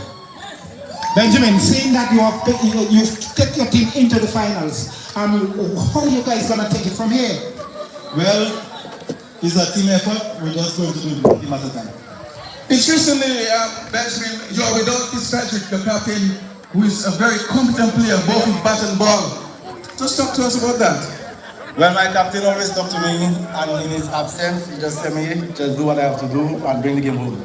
All right, Casimir, thank you very much for that. It's really a joy and a pleasure to watch you play, and I'm sure the fans here and those following via Emonews were really entertained by that great dog of yours. Yes, this is Casimir Benjamin. Aslat winning to the finals. And as we wait for the second game between the Poplar Imperials and the Aslat Strikers, one of these 2 teams also is going to go to the final. Exciting cricket here at the Resource Center grounds as we go over to the music and then also support the Paix Doran Village Council. $5 a chance, draw December 24th.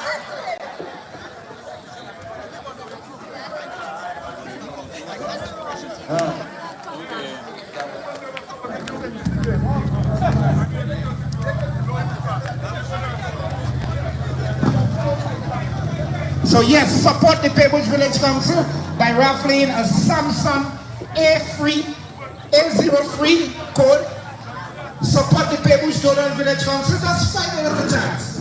You could be very lucky to come out with a Samsung phone. So yes, support the Paix Village Council. And of course, the Paix Village Council is the government of the community. They need some funds very much. So our support, just support a worthy cause.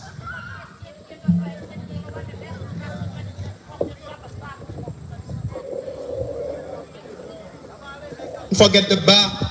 Don't forget the bar and the kitchen. Some tasty chicken, fries, potatoes, chicken, hot dogs, hot cakes. The French call it buckets.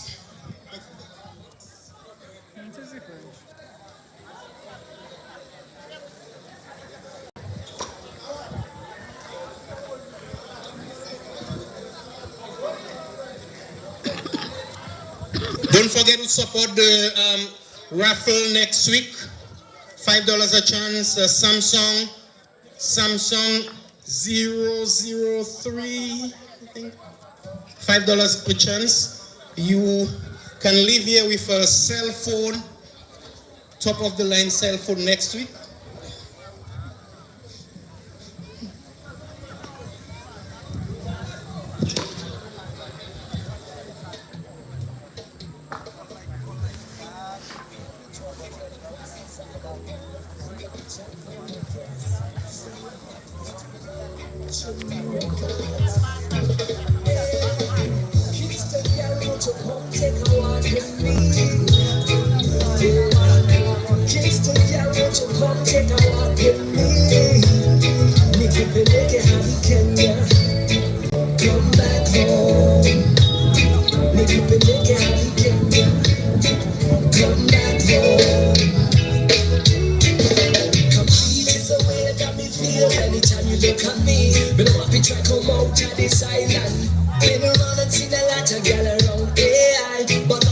Still got me. I see you that I want and I need in my life.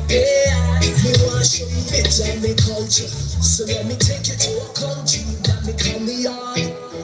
Down in East Africa, Kingston, girl, won't you come take a walk with me? Yeah. Kingston, girl, won't you come take a walk with me? Me to be make it happy, Kenya. Come back home. Me to be make it happy, Kenya. Come back home. Me want to take you to a town called Nairobi. Take you up and I'ma touch you the whole day. Take you to me family so that you know me. Look we eat that you're my chum and the whole day. Baby coming on me on. Let me show you how me want. Treat you from the start. Remember that? So let me take you to a country that me call me on. Down in East Africa, Kingston, girl, won't you come take a walk with me? Yeah. Kingston, girl, won't you come take a walk with me? Make it be make it happy. Emonews. Come back home. Make it be make it happy. Come back home. No need to think twice about it. No need to think twice. Cause the first time for everything. First time for everything. Trust my words when I say I'ma treat you like quality. Let me take you to the motherland. Let me take you. Very cool. Then like it,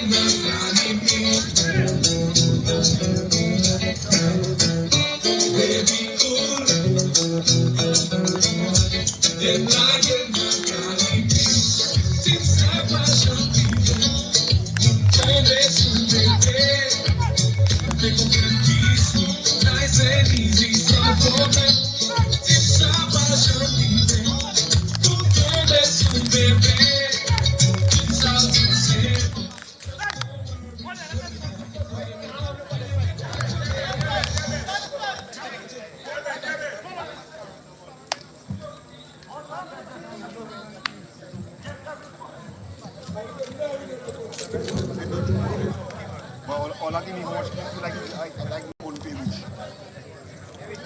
Welcome back to the fourth edition of the PSL. Yo, children, move from there.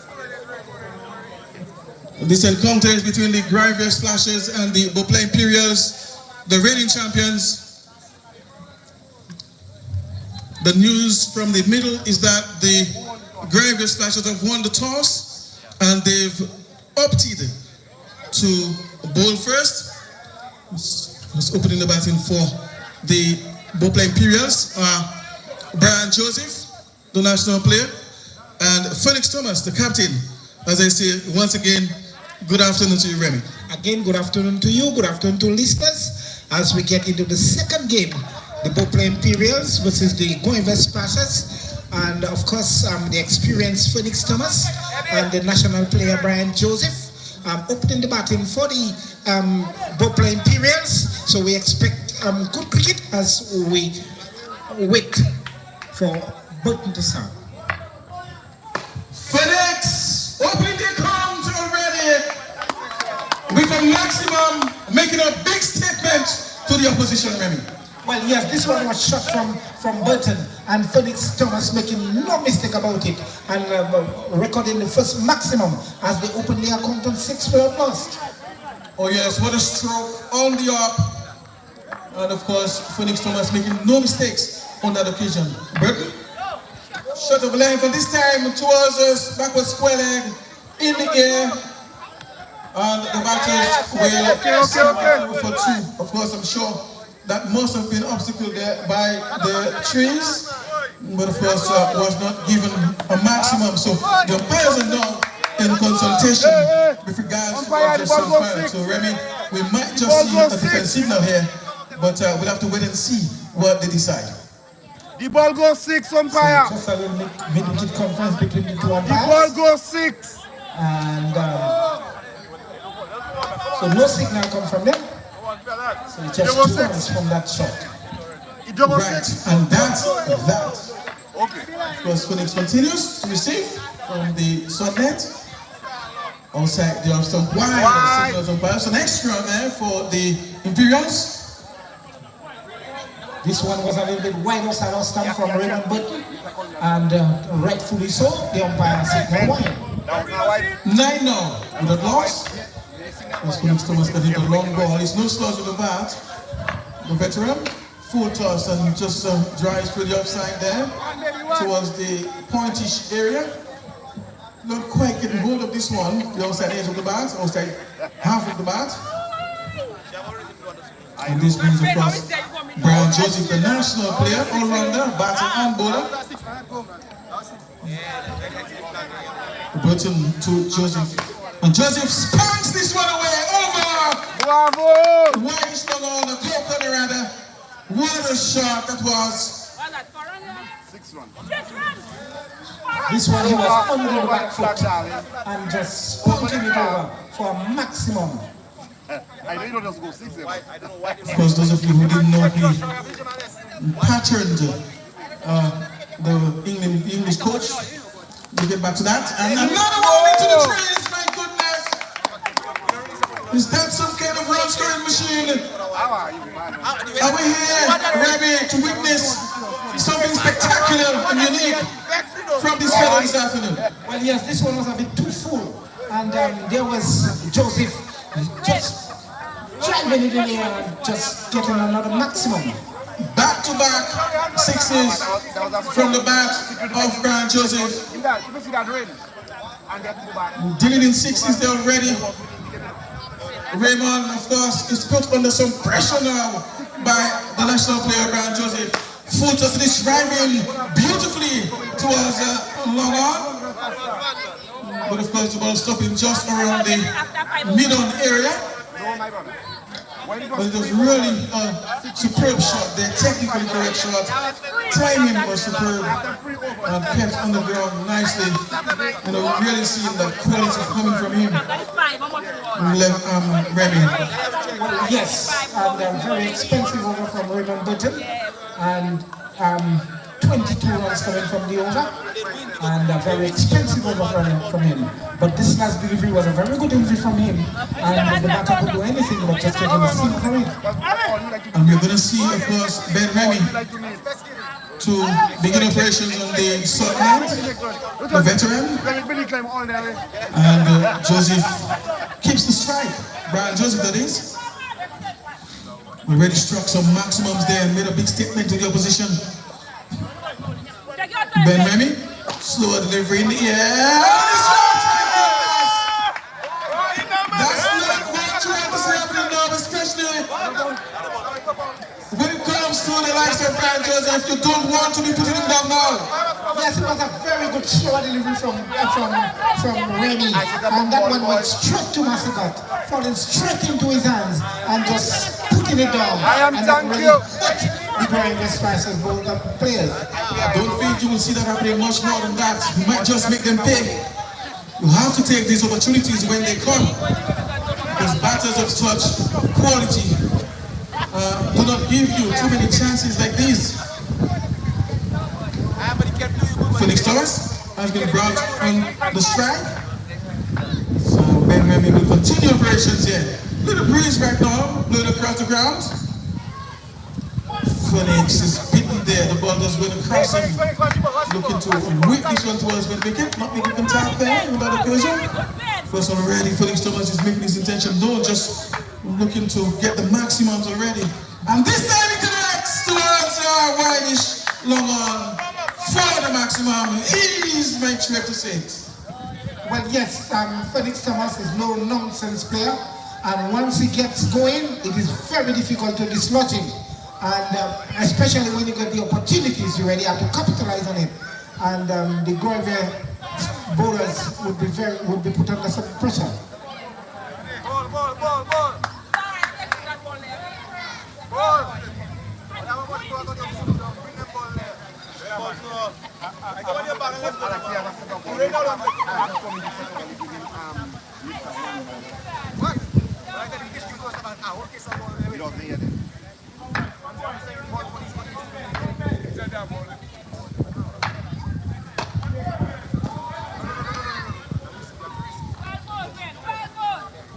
Yes, of course, the veteran producing a very good Yorker on that occasion. restricting the hard hitting Felix Thomas. At any level, the Yorker is a good delivery. Sort of a length, and Felix is on the back foot. Brian Lara fashion, and all the way to the fence for the maximum. Capitalizing on that shot of length delivery there. That one set up, asked to be hit, and of course Felix Thomas giving it the full treatment for the maximum. Well, yes, Thomas was this time, he was under the back foot and giving it the full treatment it deserved and scoring yet another maximum as they really rushed in the second over. They have 36 club lost. Yes, they have really got off the blocks very quickly. We're now we're watching, of course, the Olympics, of course, and well, we witnessed the solution that is Julian Alfred winning the 100 meter Olympics in 10.72 seconds, Remy. That was quite impressive. And also Dominica winning gold with Tia Lafont Gatson. Tia Lafont Gatson winning making gold. history, the first Olympic medal. And also the solution doing it for the first time. So both countries having historic, of course, victories, gold medal victories. So that's quite good. Really, yes, and also in the test match coming up between South Africa and West Indies, also Calvin Hodge and Alec Atanas in the 15. Yes, so they have been selected again to play for the upcoming test match between West Indies and South Africa. But essentially, what I was really alluding to is that the fact that these two, that is Brian Joseph and Felix Thomas, have really gotten off the blocks very quickly, you know, so and rightfully so. So just a slight stoppage in play. Of course, we'll resume play shortly. For those of you who are following via Emonews, of course, Brian Joseph and Felix Thomas really giving the team a very good start there, very quick start, getting off the blocks quite quickly, and rightfully so. That is what is required in, of course, short versions of cricket, T10s, T20s. You really need to get that good start, and they've certainly provided that. That is Brian Joseph and Felix Thomas for the Bopla Imperials. Ben Remy, Felix Thomas, maximum water stroke, and that takes us, of course, to the end of the over. Well, yes, another expensive over by Ben Remy. Some 20 runs coming in that over. And after 2 overs, the Bopla Imperial batters are really moving merrily around on 42 without loss after just 2 overs. It won't get too much better than this, Remy, at any level. That sort of start there, the dream start, as I usually describe it. It's really a dream start, you know, to already be on 42 at just the end of the second over. Indeed. Joseph is on strike, and it's going to be Neil Paix, another player of potential.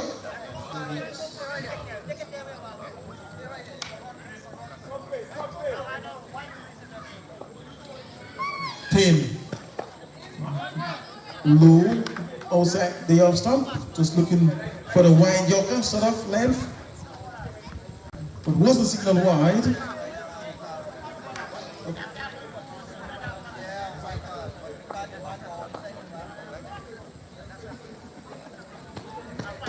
And of course, on the arc, beating the man posted down the arc, cover point. Brian Joseph, 1-footed stroke there. 4 runs. Really, it looked like Kevin Peterson, the former English batter, and getting the boundary. Who's going the ball now? So the ball looked like it is following Massigot. Again, Massigot putting a chance down. Brian again, this time straight towards long off. But the ball didn't quite get there as a result of that obstacle. But it's really worth a boundary, and they got one. So we would have the leading run scorer being Casimir Benjamin with 362 runs, 352. So Casimir Benjamin, the leading run scorer so far, with 3 centuries, so 352, and Felix Thomas with 208. So they would be the leading run scorer so far. Quite impressive by the two. Felix Thomas not quite got the hold of this one. And of course, Honoré was at first looking to attempt the run out. Very quick season taking there. And rightfully so. Of course, just keeping the score ticking over. So you're not only looking to capitalize on boundaries, but they're also looking to keep the score ticking over. And rightfully so. Of course, the singles and the doubles must also be taken. Paix from the Providence end. Brian Hard up in the air. Will anyone get to this one? It's a difficult one and it's still taken. In the meantime, the batters will come through for an additional round. And of course, they've gone past the 50 mark. So the 50 mark for the Paix Imperials. Well, it represents a very good stat by these two between Felix Thomas and Brian Joseph. They have recorded, they have put the team to 52 without loss. Paix, shot of the length, good delivery there. This one went right through Felix Thomas. He can't believe it. But it was a very good comeback delivery there. And of course, it's the end of the over. So after 3, it is 52 without loss. So these two, they're really going well, they're really going well at 52 without loss. Brian Joseph and Felix Thomas really taking the going there splashers bowlers apart. After just 3 overs, they are 52 without loss, really representing a good total. Yeah, so far so good for the Paix Imperials. They're really compiling the runs at a very good rate there, and rightfully so.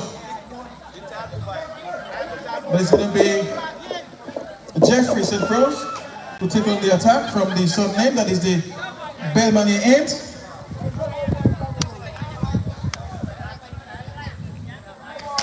Full toss, and this one is dealt with. No ball. No ball in addition. No ball. Jeffrey, what is that? Why is that? St. Prose, of course, seems to have some discomfort in his arm, so he's not fully fit. There's some injury in his arm, so it's going to be a challenge for him to bowl well here this afternoon. He's used to bowling well. Yeah, money like. Really known for his good bowling and batting ability, but as a result of that injury, we may not witness a very good over, except if he's able to push through this injury and produce something good for his team. Well, yes, you can see him really fit. Boy, tell them I'm bringing a new ball there, boy. Tell Alexis, you got them for a reason. What the only new ball on them like that, boy? Like, what's the name, boy?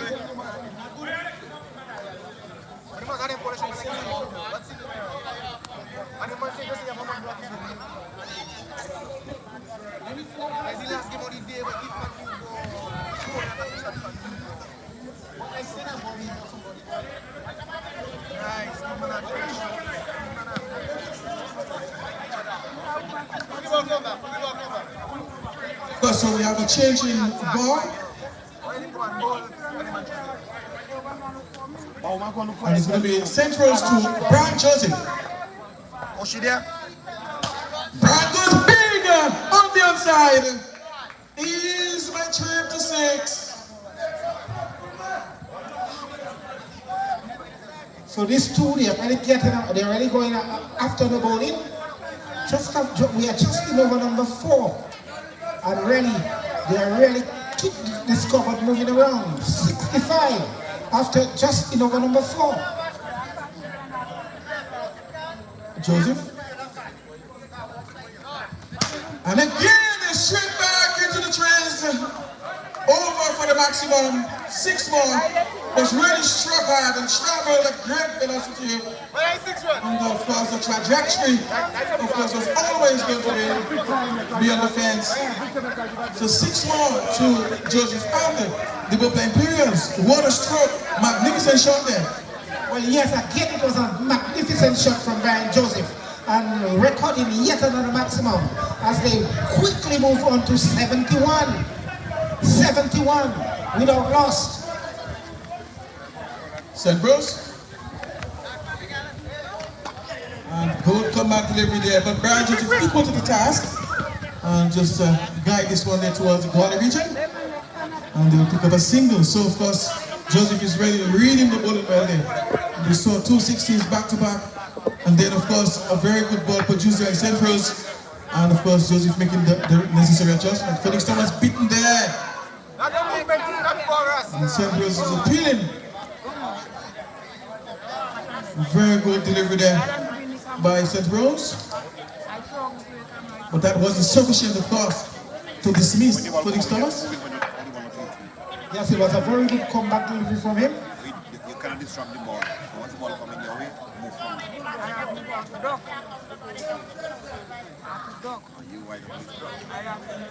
St. Rose again from the Bellmani end. And Felix goes big towards the offside. We didn't get the maximum. 6 runs, boy. 6 runs, my brother. Yes, signal 6. This one came right out of the screws and traveled the distance beyond the fence for the maximum. Doesn't get too much better than this, Remy, at any level. Well, yes, it doesn't really get too much better than this.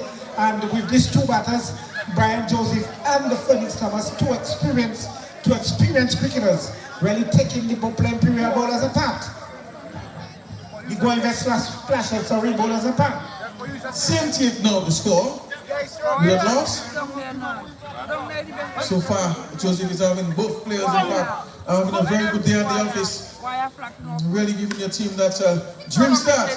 And of course, more than a dream start, they are well beyond start now. Of course, we are seeing the introduction of Odiama, Honore, from the North. And they pose this one away. Quick off break there by Honore. And of course, Joseph equal to the task and was able to get one from it. Support them, man. Honore was known for his off break bowling in the hardball version.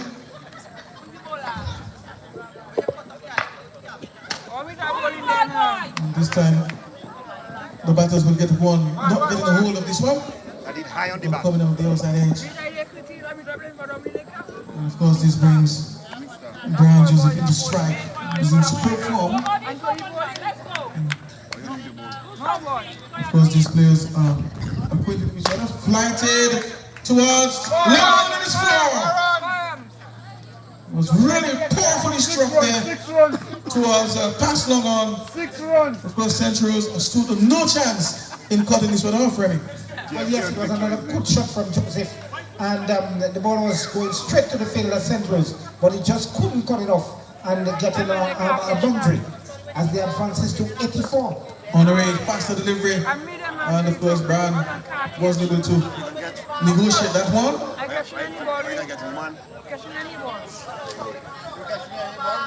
Honore. Full toss, and he's driving towards, but then it's caught! Oh, caught at cover point. Button, of course, was posted there. And the ball going down his throat there, making no mistakes. To dismiss, of course, a dangerous looking Brian Joseph. The ball playing Imperials losing, of course, their first scalp. Second scalp, rather. Yeah, why not? I don't care. A big sometime, but I don't care. Good batting. Good batting.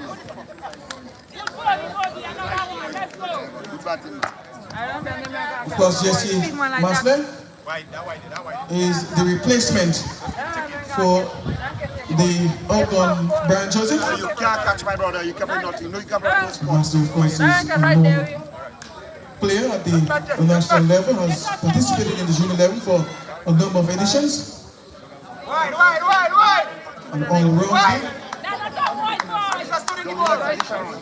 plays for the Penville Sports Club,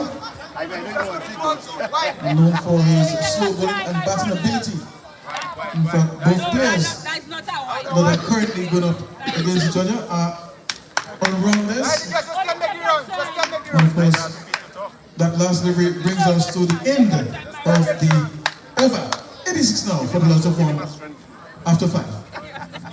After the innings of the going well, 86 for 1.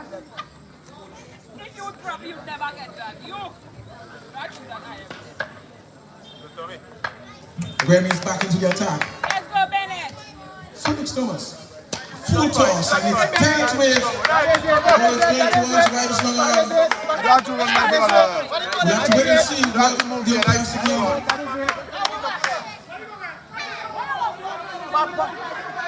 We don't have Odin. We don't have Odin. But look at orange thing by the Boy, 6 runs, boy. But look at the water tank. Boy, 6 runs. Value.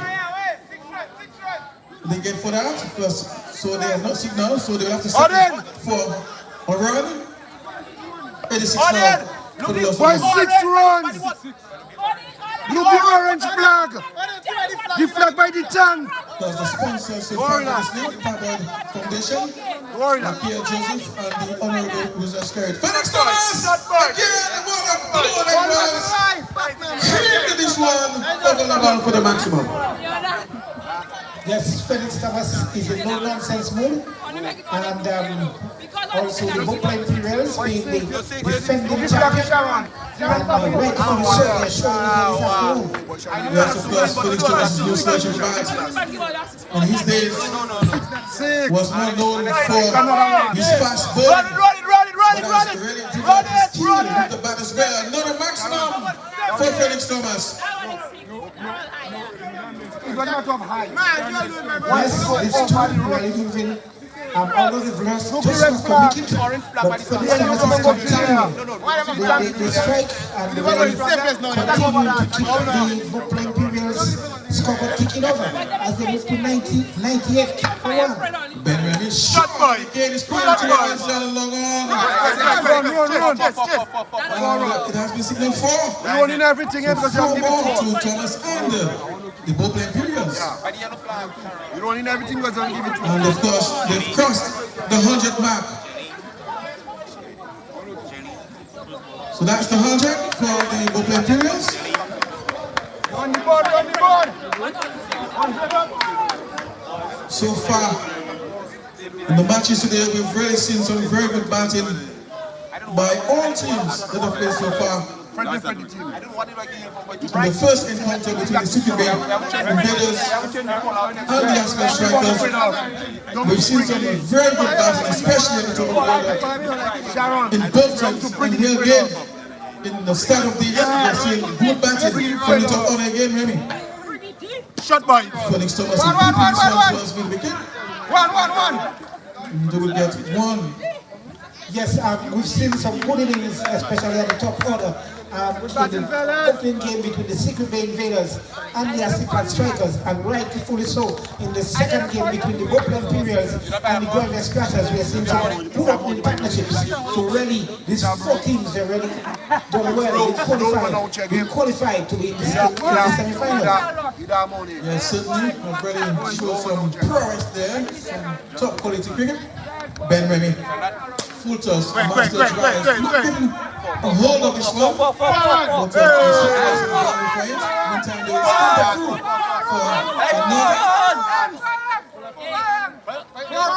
There has been signal 4. I've seen that. Don't worry, Kim. Because after 6, it is now 107 for the loss of 1. So really, these Bookline Imperial batters were taking the ball by the horns and they're really attacking the Golden Scratchers bowlers. And really, the 107 after 6 overs, really looking for a huge total here this afternoon. Williama continues into the attack. He's looking to make another break for the slow bowler. Off-break bowler. He's bowling, of course, the veteran who's well set. So fast to one, but this one is driven straight back over his head. Shot by. No doubts as to what value he gets for that, Remy. Well, as we said, Thomas, a batter in form, a very all-round cricketer, and once he gets going, as I said, it is very difficult to dislodge him, and the going very special bowlers are getting very difficult to bowl to him. Shot by! Shot by! Somebody go for it up there. Hold on. Somebody go for the ball up there. Again, Airline company, man. again, Thomas is eyeing on control. He's really going on well. What you going to tell him? What you going to tell him? What you going to tell him? When you get you 660, what you going to tell him? What you going to tell him? How much 60 get there with Ben? Ben, you take some 60. Let's go, Tomo. Ben, your last over there was 60 get. Not 6, not 6, you get 4. He won 2 overs. He go for more than 60. No, 4, you get 4 in and over. And Delvin. He only 2 overs already. Don't distract the man, Lenny. On the way, of course, we'll continue. Set up again in the air towards the wicket. And the catch is going to take a... Run. And of course, the bat is confusion there. Just a rebound there. Oh, Lord! Yes, there was a run. The ball was thrown into the Amara, and he collected cleanly and giving Jesse Master a chance. Really should have been, of course, a run out there. Missed opportunity. That pass. Pressure. Jesse Masley and Felix Thomas, and no slouches with the bat. When you get opportunity to dismiss them, you have to capitalize. They will certainly make you pay. You only have to wait and see how this develops. On the way? Faster delivery there outside the off stump. So he's pushing through now much quicker. Wide of course, the crease. Perhaps on about the 6th stump thereabouts. What we call the wide yorker. So making it difficult for the batter to get to it and come in at good pace. And the length, of course, also makes it difficult. So really just Well played. Felix this time is brought into defense. So Felix Thomas realizes what he's attempting, and of course having so much experience, Felix Thomas, the veteran, will know how to respond. But that takes us to the end of the over. And after 7, it is 123 now for Philosophy. Let's keep playing. We're coming for the men in green. I must bring Sadong. Which village council? Roughly the Samsung. Just $5 a chance. Also our sponsors, Nakia Joseph, Parliament, the Prime Minister, and the Paix Foundation. So, very strong total by the Bopla Imperials, 123 for 1, just after 7 overs. Jesse Masley is the man who strike now. St. Rose will continue. It seems to be feeling a bit better now, it seems. Jeffrey wasting the time, boy. Full toss. And this one is driven towards the upside. Batters will scurry through for a single. And of course that brings the well set and experienced veteran on strike, Felix Thomas. No ball signal there. Good job on delivery. So it's going to be a free hit. Free hit. Capitalize. Coming for the men in green. St. Rose has to reload. Shot by. We cannot ask for more than that. And it's a maximum. Airline company sponsor them bowlers. They just travel in.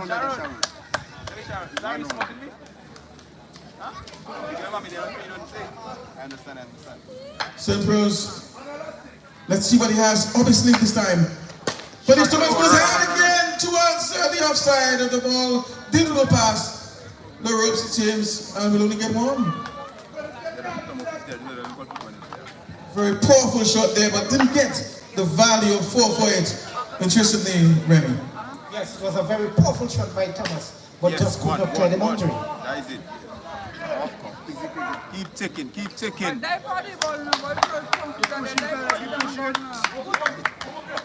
One die for it now. 133 for the loss of one.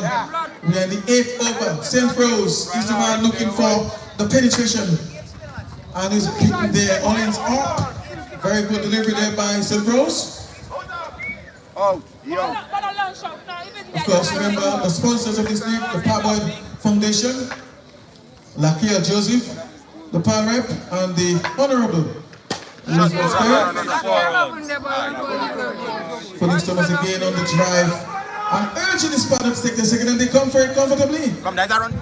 Was just pushing Jesse Masley and putting some pressure on the fielding team to get that single. That takes us to the end of the over.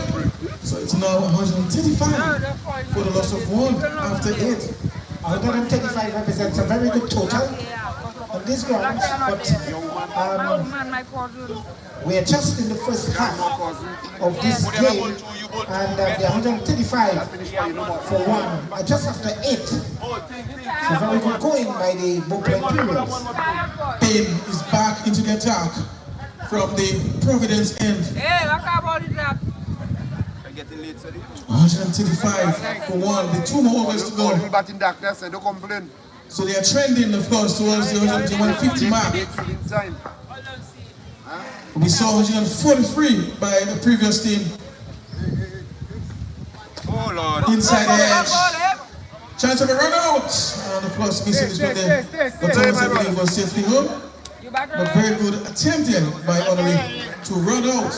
Of course, the dangerous and hard-hitting veteran, Felix Thomas. Honoré, a very all-round cricketer, both with the bad ball, and you can see him there in the stumps, who looks very agile. He's a very good fielder. Paix and towards well there. One hand in the field. He's losing his grip in the bat. The ball must have delayed somewhat on him. And the bat must have slid as well. So, but still managed to get the boundary, it seems. And 4 more to the Imperials. Felix Thomas really putting up his hand, especially in this edition. We've seen him with the bat in all editions, but this edition has really made a big impact with the bat. And he's among the leading run scorers so far in the tournament. Yes, he's among the leading run scorers, but Kazimi Benjamin being the lead scorer, 352. And Felix Thomas not too far back. Thomas splendidly towards the onside, but not good one. Ben Remy, of course, doing some good fielding there. Paix. Good quality cricket as well. Now Paix. Shot, boy. Shot, is riding superbly there. Shot, him right out of the textbook. Shot, boy. And he will get a maximum for that. The game played, man. 47. Felix Thomas, of course, is on 78. He has been there for some time and is currently on 78. So far, having a great day at the office with the bat. And he's right now been giving some very good support, solid support there by Jesse Masley. And the LP in the meantime is just looking to break that partnership. Keep batting, because these players are familiar with each other. Shot, boys!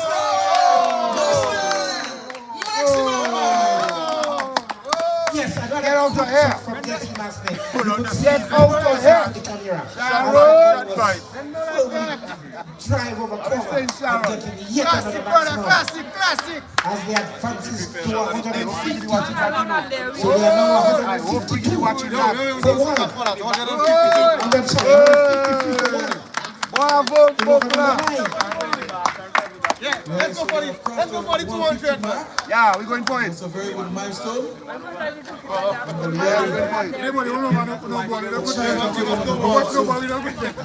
They should really give themselves a round of applause, so to speak. Really tap themselves on the back, because that is certainly already a good score.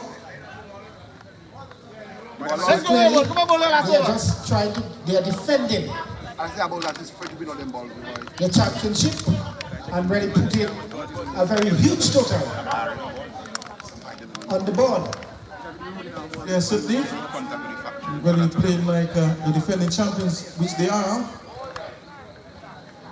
And we're going to see another over coming from Raymond Button, this time from the opposite end, that is the Belmania end, the southern end of the ground. And he's bowling, of course, the well set. Felix Thomas, slow delivery. This one is turned down around the corner.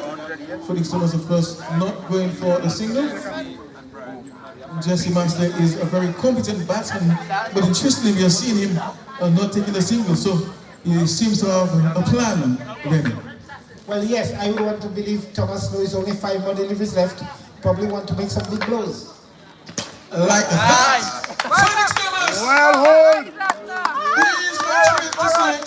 Out here! Just that he wanted to do. He turned down the single, the next delivery, he get the maximum. And they've advances to 159 for one in over number 10. Really doesn't get too much better than that. I tell you, Raymond. This time is bitten at the finger goes out. Raymond producing a magnificent delivery there. The spinner. And of course, all day was satisfied with what he saw and raising that dreaded finger. Well, yes, the umpire, in his mind, that the ball would have gone to hit the stumps and putting up the dreaded finger, and there goes the wicket of Felix Thomas as the Paix Imperial is losing their second wicket with the wicket of Felix Thomas, and they are now 159 for 2.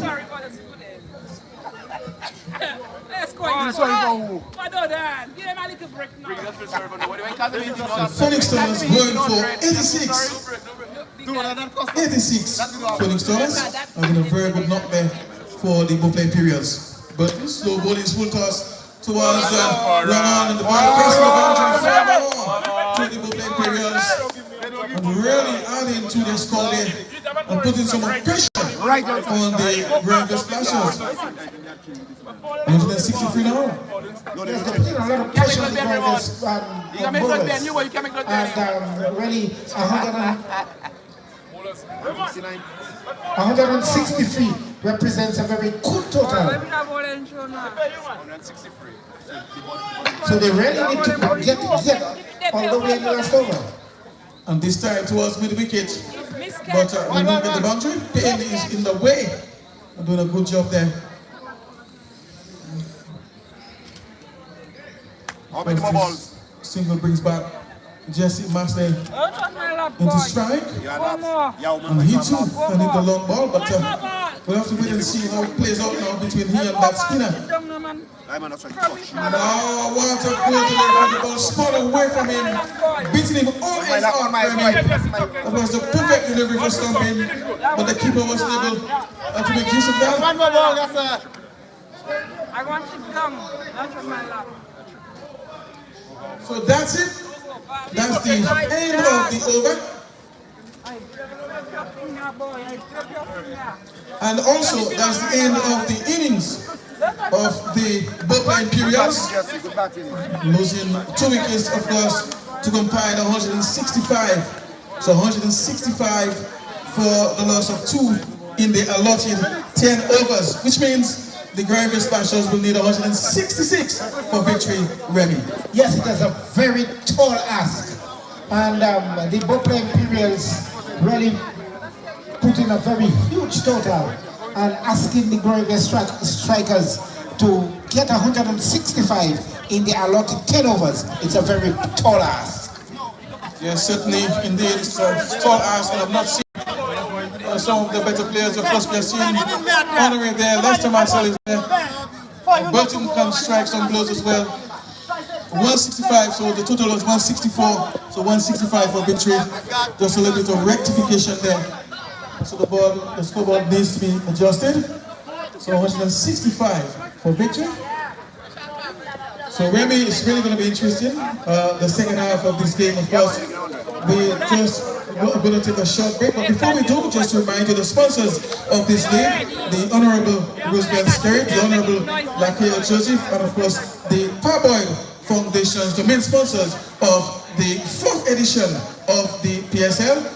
And just to remind you, we are at the business end of the tournament. Of course, the semi-finals going on here, and we just want to take a short break, and of course we'll be back. Stay tuned to the crew who are following, of course, via Emonews. We'll be right back with the rest of the action. Don't go.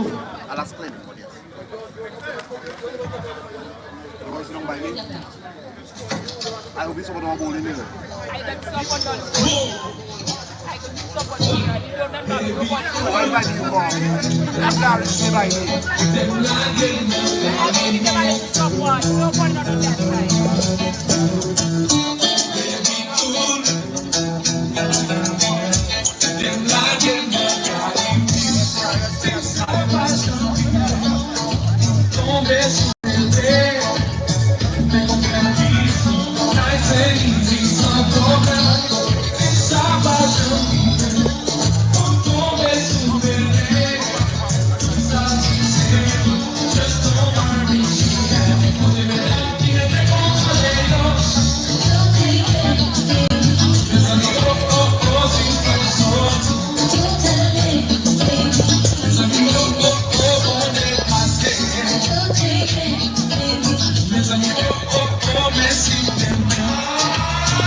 Yeah.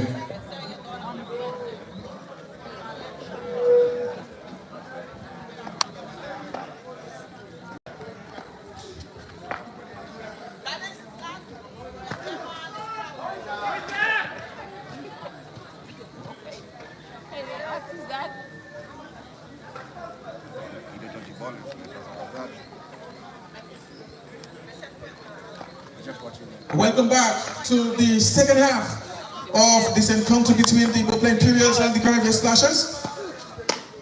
The first ball has already been bowled, and of course the Graveyard Slashers are already off the mark. Opening the batting for them are Odiama Honoré and Jeffrey St. Rose. So it's now 1 without loss. They are chasing a total of 164. They need 165 for victory. And opening the bowling for the Imperials is Brian Joseph. Very efficient bowler, a wicket taker.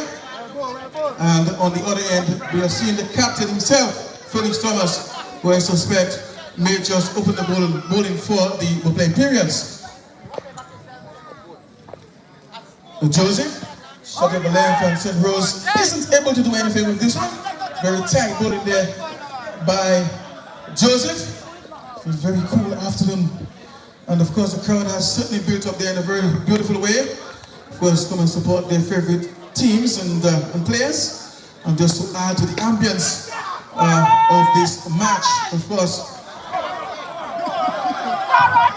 the batter's crossing for 2, but we're asking for the boundary, but it seems as if it had not crossed the road, so it remains at a double. 2 more runs for the total. But they certainly have a task on hand. 164 is no small ask. So they will need a very good start there. These two, like we saw with the Paix Imperials when it was their turn at the crease.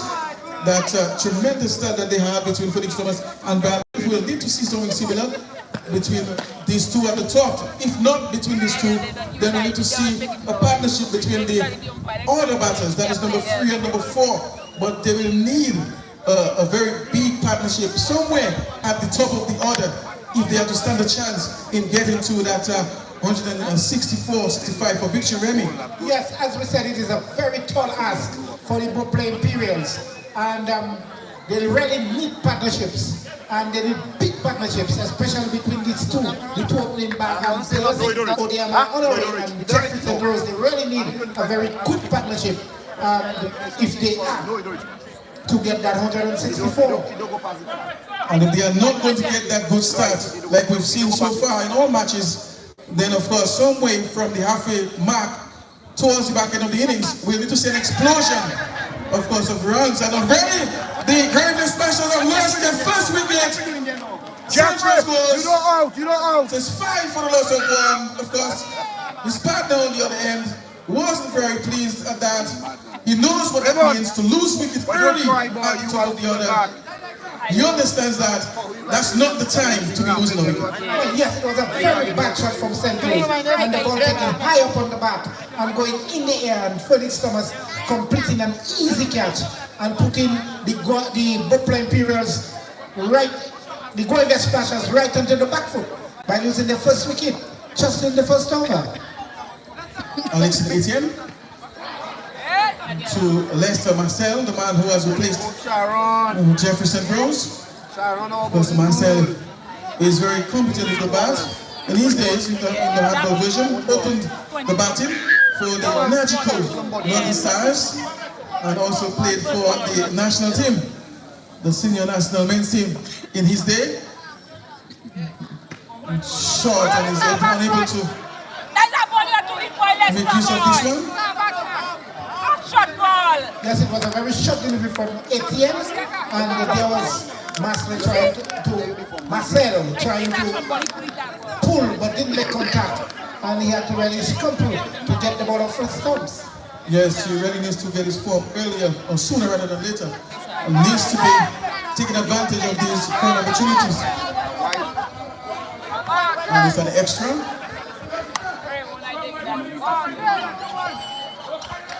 Really under some pressure, that is the batter, and they can't score. So Yes. We on it. Really is quite competent at really restricting batters. Doesn't go for too many runs when he bowls. But you wouldn't get woman though. Again. And as a result, if Miss Fielding will get that extra, much needed extra. It was a very good stop by Brian Joseph, but he threw the ball back to the stumps, and Felix Thomas could collect, and they get an extra. Odiama Honoré is the man on strike. Just taking his guard now. Very competent player with the bat.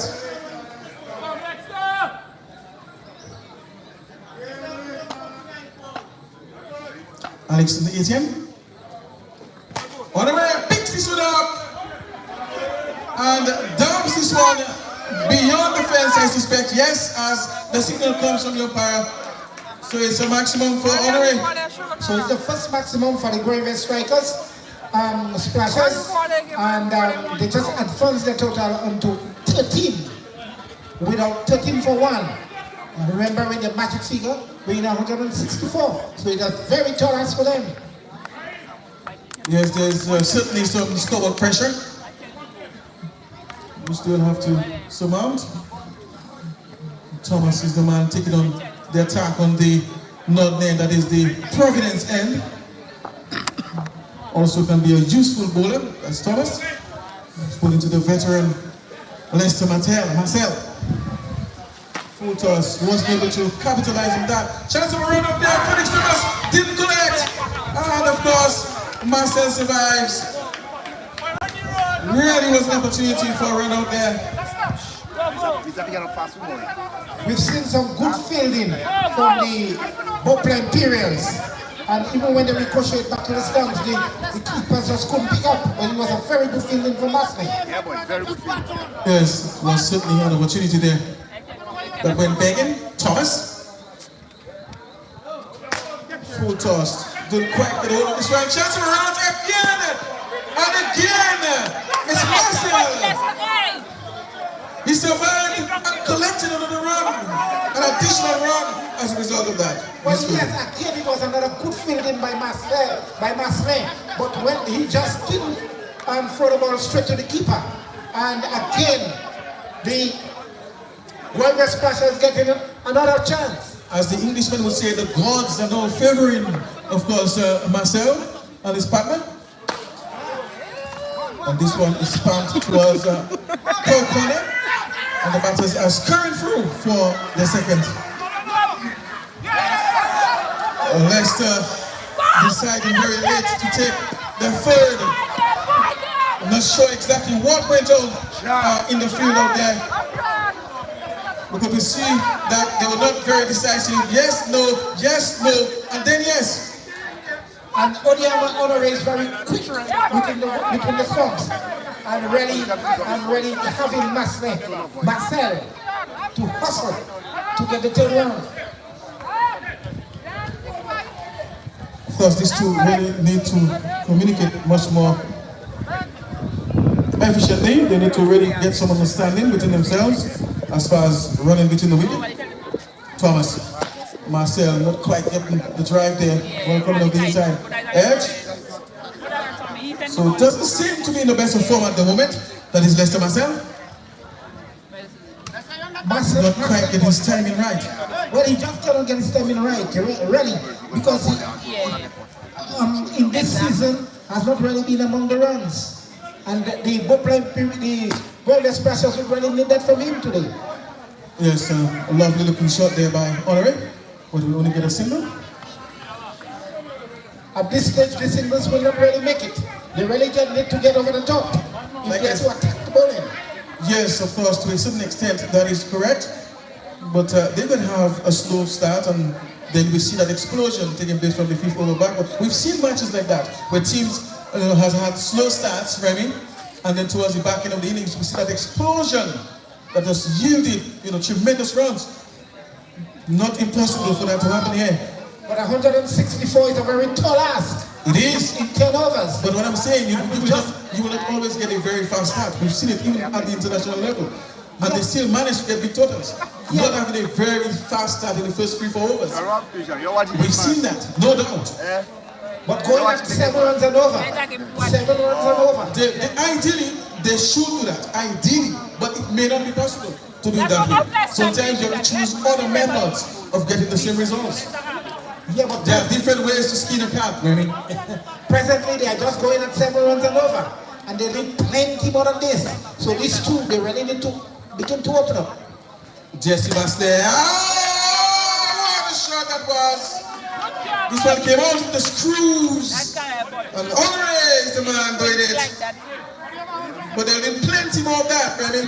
That's what I was saying. They really need to begin to accelerate. And right away, so you can see Honore taking the charge.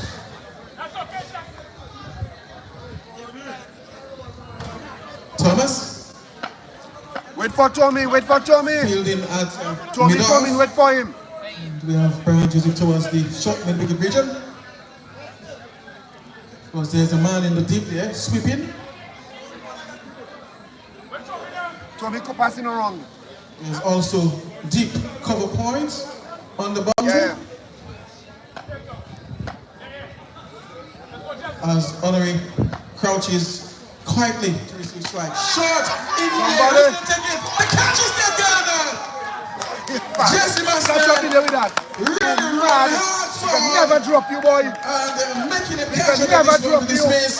Boy, you are mad, man. The batter. Not you. We don't drop you. They can catch. Indeed, it was a very good catch by Marcelin. There was the two Honore ball taken high up on the bat, and the ball in the air. There was Marcelin just charging up and taking the beautiful catch and just tumbling in the end. But he just knew that the ball was already in his gas and getting the dangerous batter Honore back into the hut. Yes, certainly that is a crucial wicket for them to have lost at this stage of the innings. So why Raymond not coming back? Why Raymond not coming back?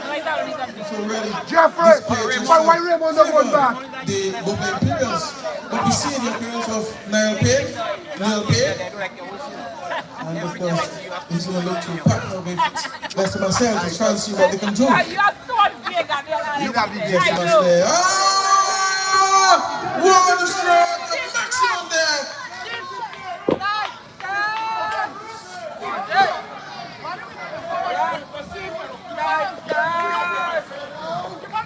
Yes, again, it was a good shot by Paix, and just falling a little short of the maximum, and the ball ricocheted into the boundary, and he gets in a 4.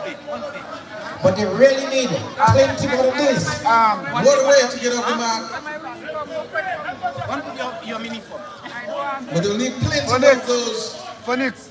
They need 165 for victory. Yes, you asked if you could stay up there. Yeah, he come in. But he was asking if he could stay up there. Can we see something unlikely happen here this afternoon? Anything that have to happen, it has to happen between these two. Jesse Masley. Oh! They're going to shoot nasty towards the wicket.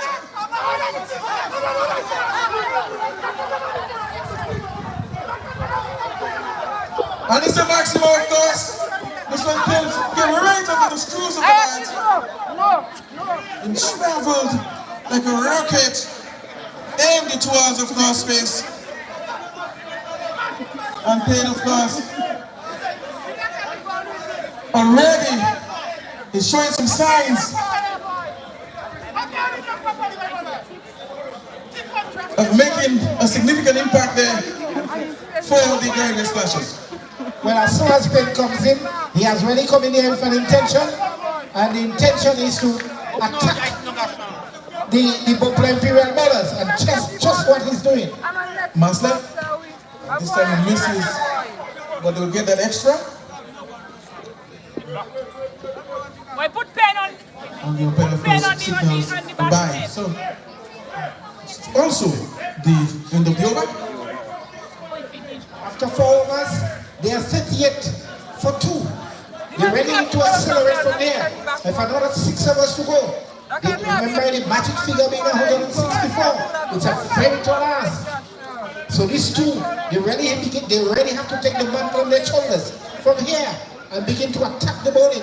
The singles are not going to do it. Yes, certainly. We'll have to witness something almost like a miracle here from this stage onwards. It's not going to be easy. Can Marcel spring into form and do something spectacular for his team? But that's the end of the over. It's 38 for 2 after 4. As I said, 38 for 2. They really needed to be somewhere in the 70s, in the 80s at this stage. And where they are now at 38 for 2, it's a very, very tall ask for them. So these two, they have to come here with a plan and begin to attack the Buffalo Imperial bowlers. Paix is the man on strike now. We have seen some blows struck at him just earlier. Can he produce some more of these? Thomas? And this time he's put no sack the off stump. So Thomas, of course, is not making it easy at all for the Gravy Splashes. Yeah, real mad man. You're in trouble. Thomas, full toss, and this one is belted towards mid-wicket. There's a man there, and they will be restricted to just 2 runs. Yes. So Felix Thomas is really making the changes very well indeed, and having the Gravy Splashes under tremendous pressure in terms of the bowling. Thomas to Paix. And Paix again has been no sack the off stump there. He's unable to negotiate a particular line whenever the ball is placed in a particular corridor outside the off stump. It seems to be having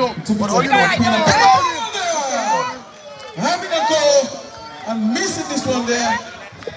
And of course, you miss and I hit. Rightfully so, you would expect the bowling batters starting to attack the bowling, and just that's what Paix was doing. But this one was on stumps and just losing his wicket into the process and putting them further reeling at 40 for 3. 40 for free the score, losing their third scalp. And they will need a lot more, of course, some 124 more runs. They're really seriously trailing behind now. No, it's not the time to be losing wickets, but rather it's the time to be scoring boundaries. But this brings, of course, the veteran on strike. And immediately he's bitten the outside. Justin Thomas continues in his good vein of form with the ball. Really not making it easy for the batters, producing some good balls, good lengths, good lines, and asking questions of the batters. Full toss, and Remy only gets a single for that. Really should have capitalized and gotten perhaps a maximum. But that's the end of the over. After 5, it is 41 for the loss of 3. So we are halfway into the innings of the Guerrilla Splashers innings.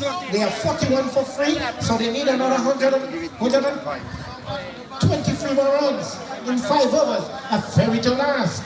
Almost over 20 runs and over.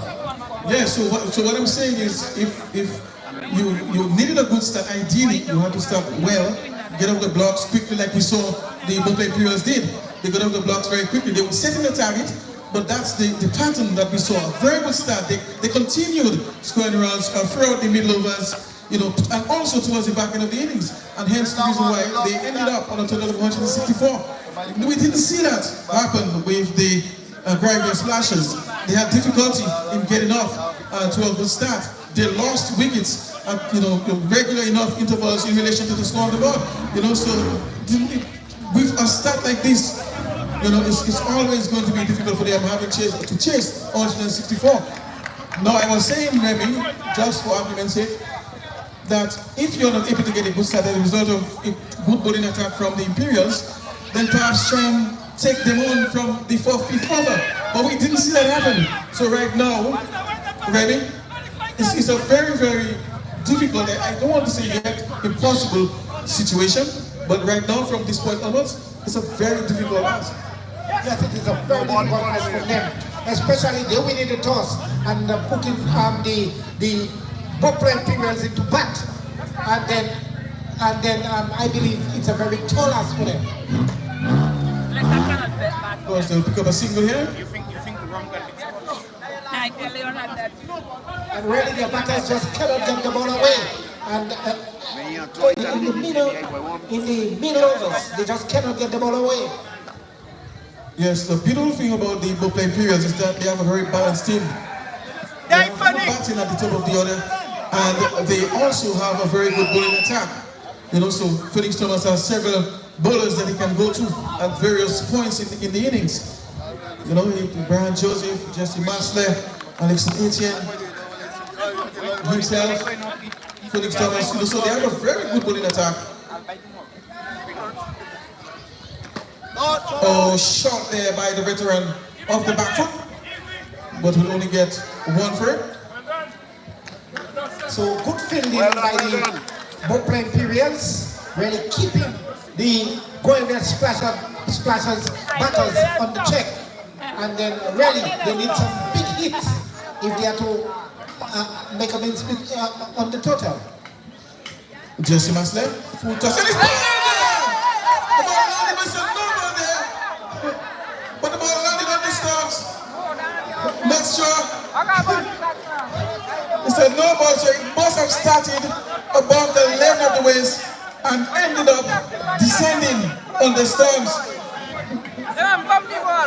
So I guess the umpire judged what he saw initially from the hands of Jesse Masler when the ball was delivered. So that's what he saw first, and he judged based on that. Masler, and this one is driven back towards over his head, and they will only get a single. Interesting piece of play there, Remy. Yes, it was interesting because the ball really was on a full delivery, real full, but then the ball just falling into the stumps. But in the umpire's opinion, that it was above the waist high.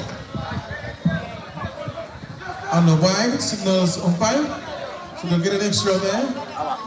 So just a little bit of excitement beginning to grow here, and the crowd has grown tremendously from the first game? Oh yes, certainly. We have come out to watch the cricket. That's good. And I'm sure those following via Emonews also have really tuned in to follow the PSL. We want to say, of course, we appreciate your viewership, and I'm sure you are supporting your teams and favorite players, so that's great. Wherever you are on Ireland, the region, the rest of the world, by extension, we want to say hello to you, we greet you from the commentary booth. And we also want to say a lovely good afternoon to those who are present here in person. A lovely delivery there outside the house. Marcel struggled with that particular line and length. We don't seem to be in very good form. We know of his prowess with the bat, but when you do not have form, you know, it can really make you look different. So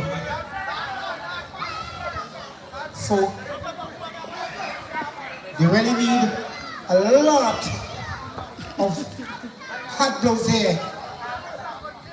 46 for 48, sorry. 48. So it's 48 for free. We are in over number 7. Yes, we retire. Marcel all hands up, and then there is no run. Another dot gets into the scoreboard. We don't score. Last game of the league, let me enjoy. Let's not Retire. This time, in the air, someone is under it. He doesn't make the catch out of it. So this one was in the air, there was Thomas underneath it, but just couldn't make a catch of it. And Marcel get a chance, another chance, alive. So they move to 49 for free. We are in over number 7.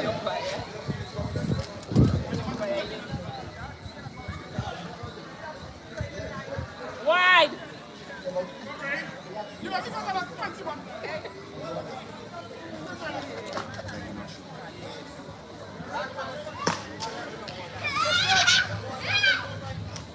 Gets a single. One more to the total as it advances to 55 for free. Or 51 for free.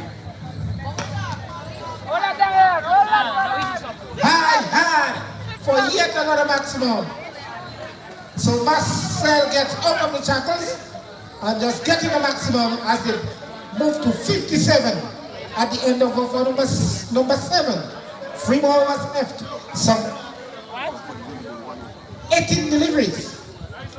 18 deliveries to get 107. So 107 needed from 18 deliveries. Yes, that's certainly a tall ask. They are under immense pressure at the moment.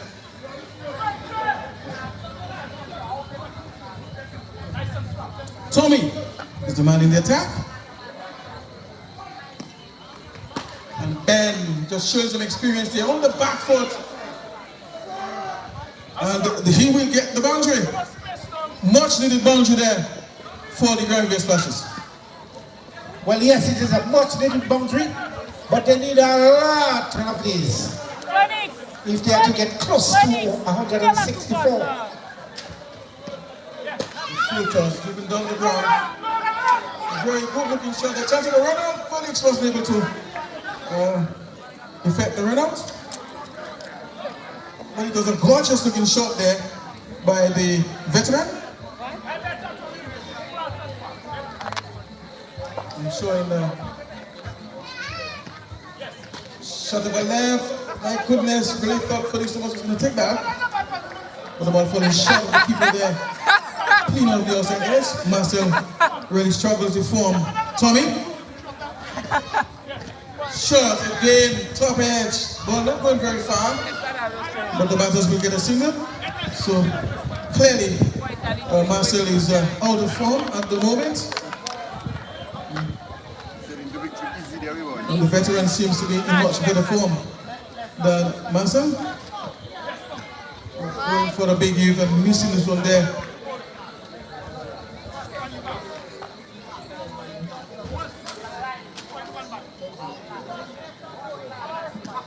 Tommy Remy! And he gets the maximum.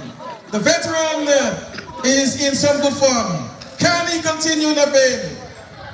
And of course, that takes us to the end of the over. Well, really, these two, they are ready. They would not just want to roll over, and they do not really want to roll over, and they are 69 now for free. 69 for free. So another 95 runs needed, just from 12 deliveries. It's just a moment of time before the ball playing Imperials can call it a win.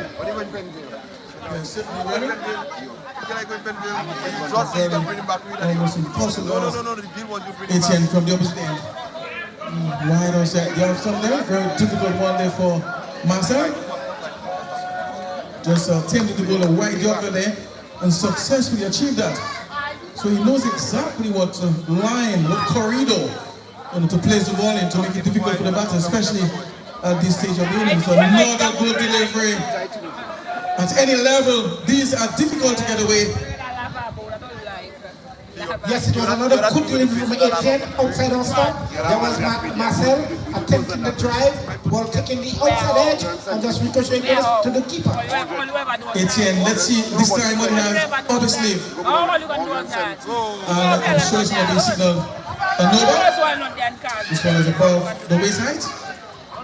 So he has to reload.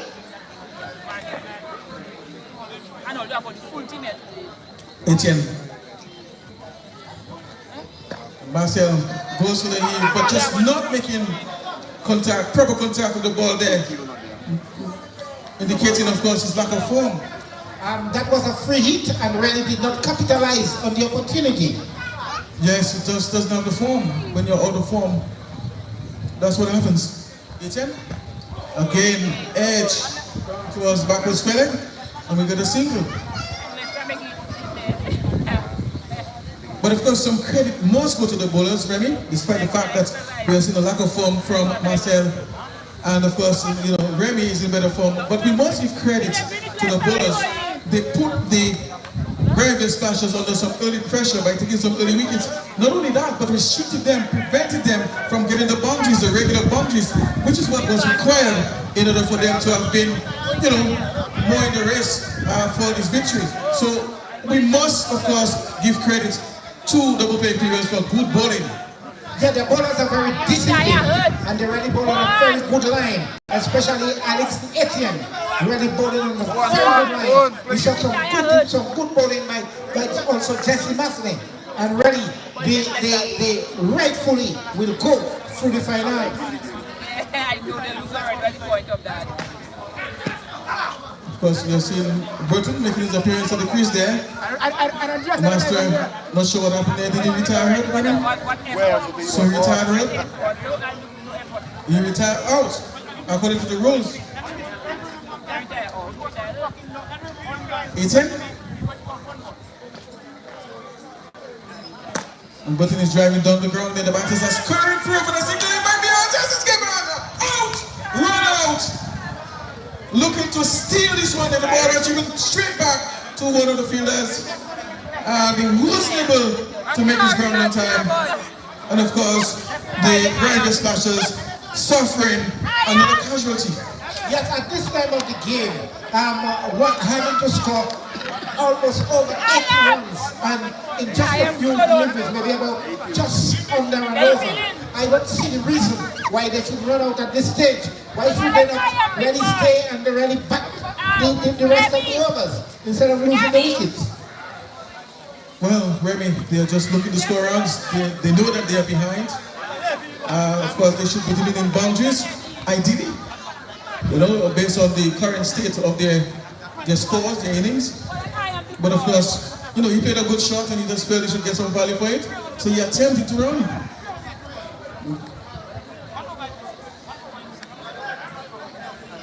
But credit must go first to the fielding side. And that's the final over. And it will be bowled by Tommy. I am.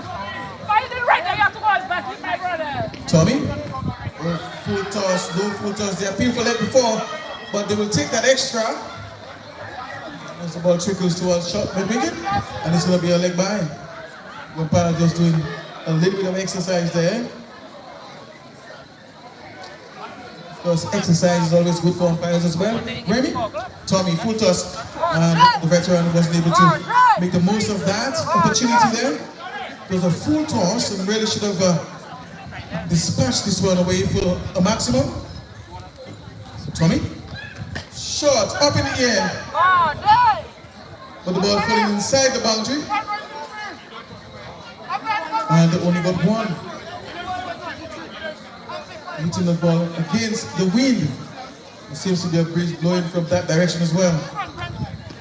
Tommy, and the batter is beaten there, not making contact. Abby, that is, left-handed batter. It's a pretty nice stance. Tommy, and he pulls this one away. My goodness, it's a rocket over and backwards, spread it for 6. Did you see that coming, Remy?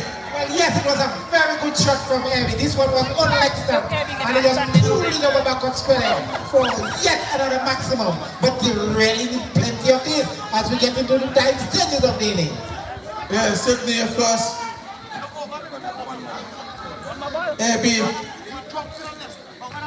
really just brings some excitement there. Another good shot, straight down the ground there. The pin for run out. Remy is walking off. And he's run out there, Remy. It seems as if Tommy got a hand to it on his way back to the stumps. Well, this one was driven straight back to Tommy. And then the ball touching the stumps and then ricocheting into the stumps. And right away, then walking up.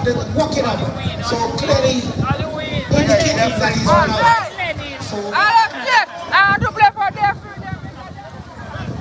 So that is the end of the innings. So the Bopla Imperials beating the Quality Strikers and getting a space into the finals. And what an exciting finals we're going to have between the Aslat Strikers and the Bopla Imperials. Yes, certainly, of course, the Bopla Imperials winning this one there by a big margin. Green! Again, we can't wait to see many green. Yes, you do. You play your role? Yes, sure. So, Aslat Strikers. Next week. Unique, if you let's drink something in the bar. No, I'll let you know. Good afternoon. So interesting information coming here from Alexis George. So the Aslat Strikers will take on the Bopla Imperials in the finals for first place, and for third place, the Grand Dispatchers will take on the Secret Bay Invaders. So for third place, the Secret Bay Invaders will take on the Grand Dispatchers, and of course, in the finals, the Bopla Imperials will meet the Aslat Strikers. So that's the situation so far. All right, so and of course, after that, there will be an all-star team. So of course, a selection will be made by Alexis and his committee. An all-star team will be selected, and that all-star team will play against, of course, the finalist team, the winner of the finals. So, all right, so that's the plan so far for the 4th edition of the PSL. So just releasing some information and some new ideas that were introduced by, of course, Alexis George and the committee. All right, so that's what it's going to be. Bopla Imperials will take on the Aslat Strikers in the finals for first place, for the final, for the championship position, and then the Secret Bay Invaders will take on the Grand Dispatchers for third place. All right, so of course we want to thank the followers of Emonews. If Emo is still on, we want to thank you. Those of you who have followed via Emonews, wherever you are, it's been, of course, great having you patronize and, of course, follow the cricket right here at the PSL. And, of course, we want to say thank you to all those of you who made it possible here, who made your way here physically, of course, to give your support to your teams and your favorite players and to just add energy, of course, to the PSL. All right, once again, thank you for your, of course, presence and patronage via Emonews. We will see you again next weekend for the first place and the third place. First, the final championship team, of course, the final and the third place. All right, so until then, we say to you goodbye and enjoy the rest of the evenings. And good evening to our viewers. We would like to thank you all for staying tuned in for the semi-finals of the PSL. We will be back here in Paix next weekend, hoping to see you all there, whether tuned in or in person. Thanks again for staying tuned in, and remember, Emonews every moment online. Have a great evening.